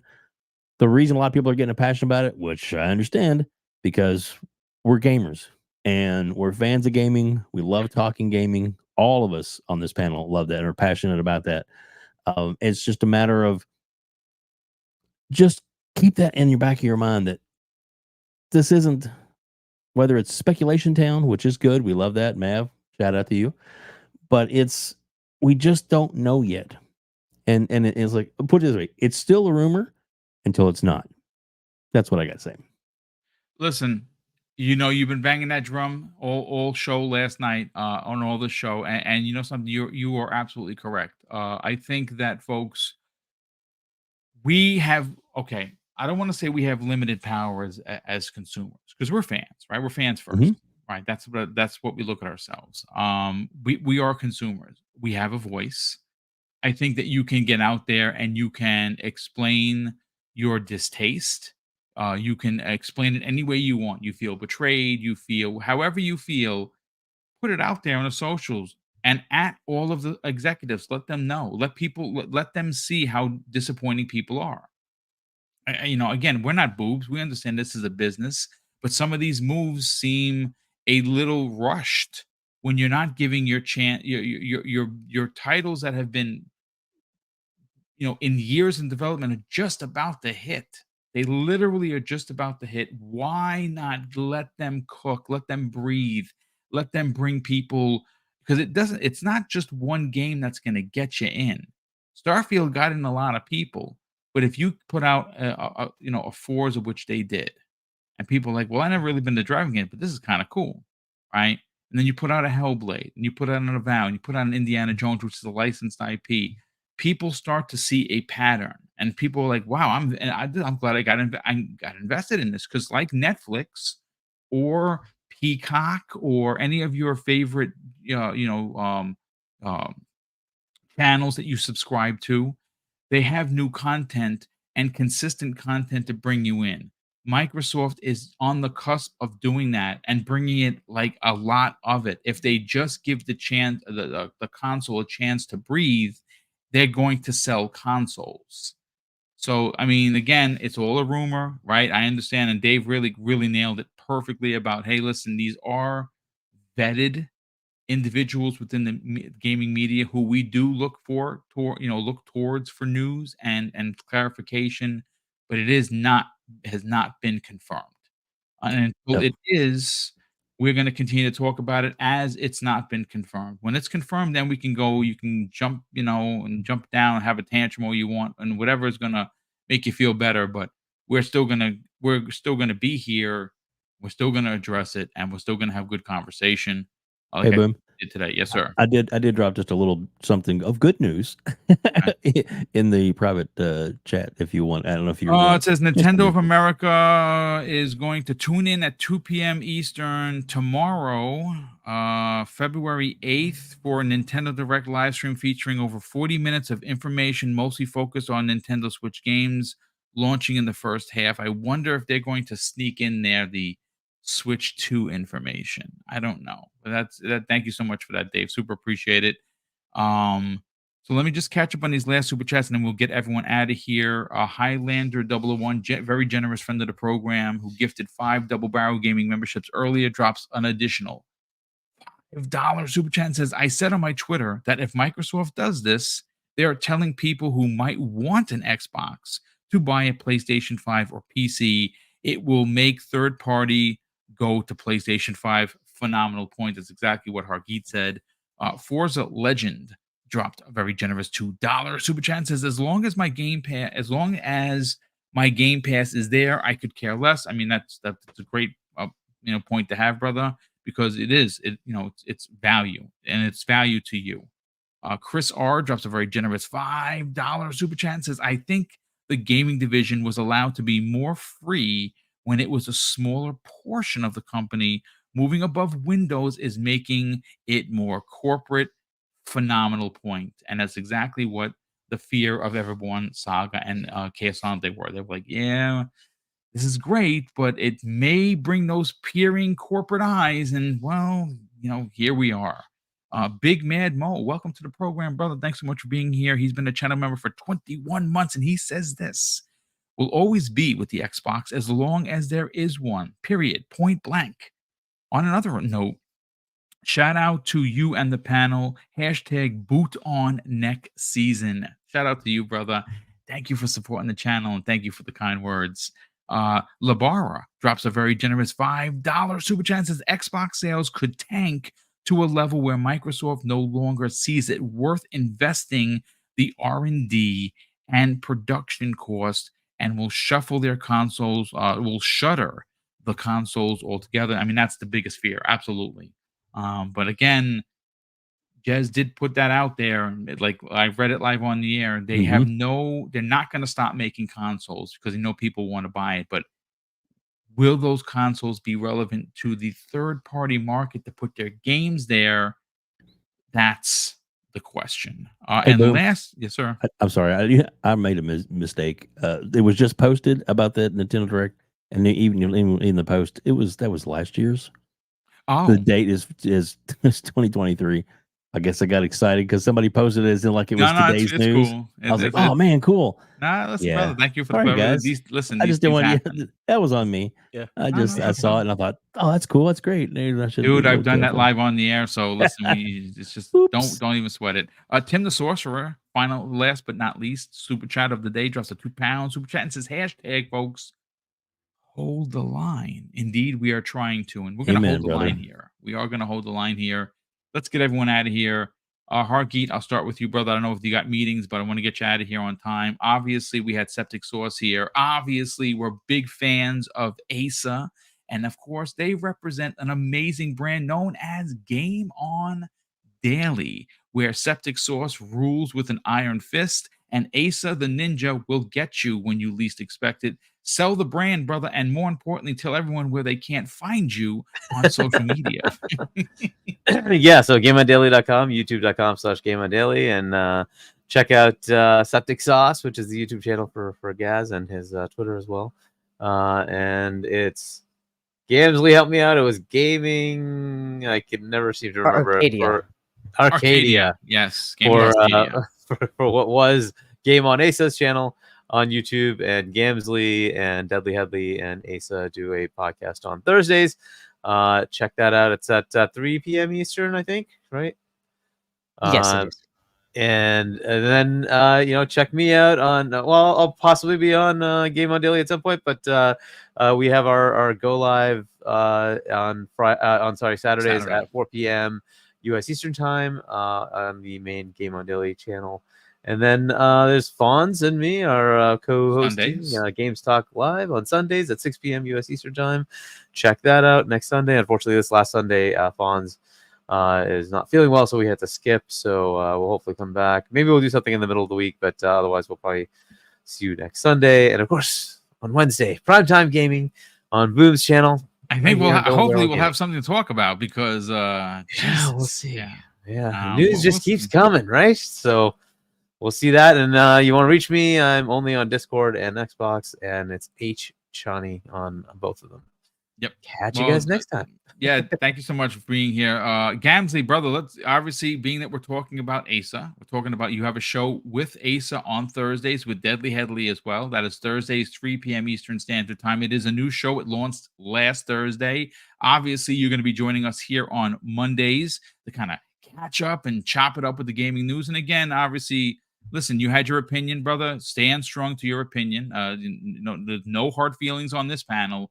Sell it, brother. Where can people follow you on social media? And more importantly, check out your new show where you, Deadly Headley, and Asa talk about everything gaming.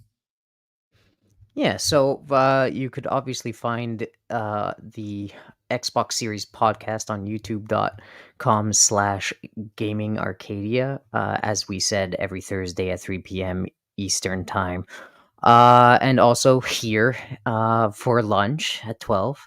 And on social media, I am Anthony_Capello 450 on Instagram and all that useless stuff. So all your stuff is in react. the show notes. So if they want to reach out to you, all of your information is there. It's one click. You get them in. You can find Anthony anywhere. Perfect. Here, there. Yes, absolutely.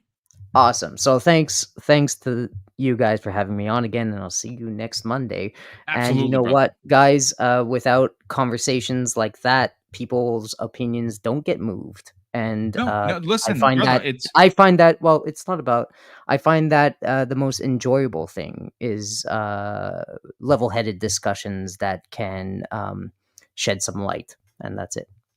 No, listen, brother. Listen, you're entitled to your opinion. It's strong. You know, we know that you're competitive. You should be heard. Hell yeah, Which is baby. why we asked you. You asked to be a part of the show. I obliged because I think that you bring something. I think you bring something to the table. And again, we're never always going to agree, but we will be fine ultimately. So thank you so much for being a Hell yeah. part of today's show. Let's see. 3-Bits.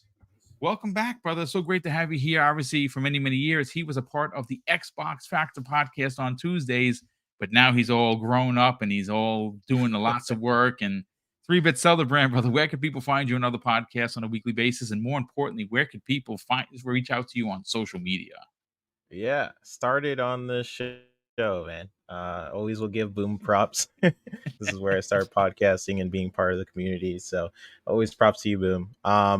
I am on FSP with Fuzzy, Belvedere, and Mav, and um Jasper on Mondays. So we do that every Monday. We're gonna have a show tonight, I believe. Later, what time is it, Fuzzy? Like what time? It's like 9 or something. 10 So we're gonna have Eastern. 10, sorry. So we're gonna have a show at 10 Eastern. I'm doing a show every Sunday, show announcements with Steel Rain, and so that's gonna be a fun show because I'm sure we're gonna have like very unique perspectives and stuff. And I chose him specifically because I think I love what the energy he brings and the different views that he has, the different perspectives, and it's always nice to get those. So me and him will be doing a show every Sunday. Still locking down the time for that, but I believe it'll be around 3 on Sunday. It's called Pixelated Echoes. So if you guys want to subscribe to that and see our different points of views, mine from the industry and then his, just from like a gamer standpoint, go check it out. And that's pretty much it. I love all you guys in chat. It. Listen, we just gotta breathe a little bit and see.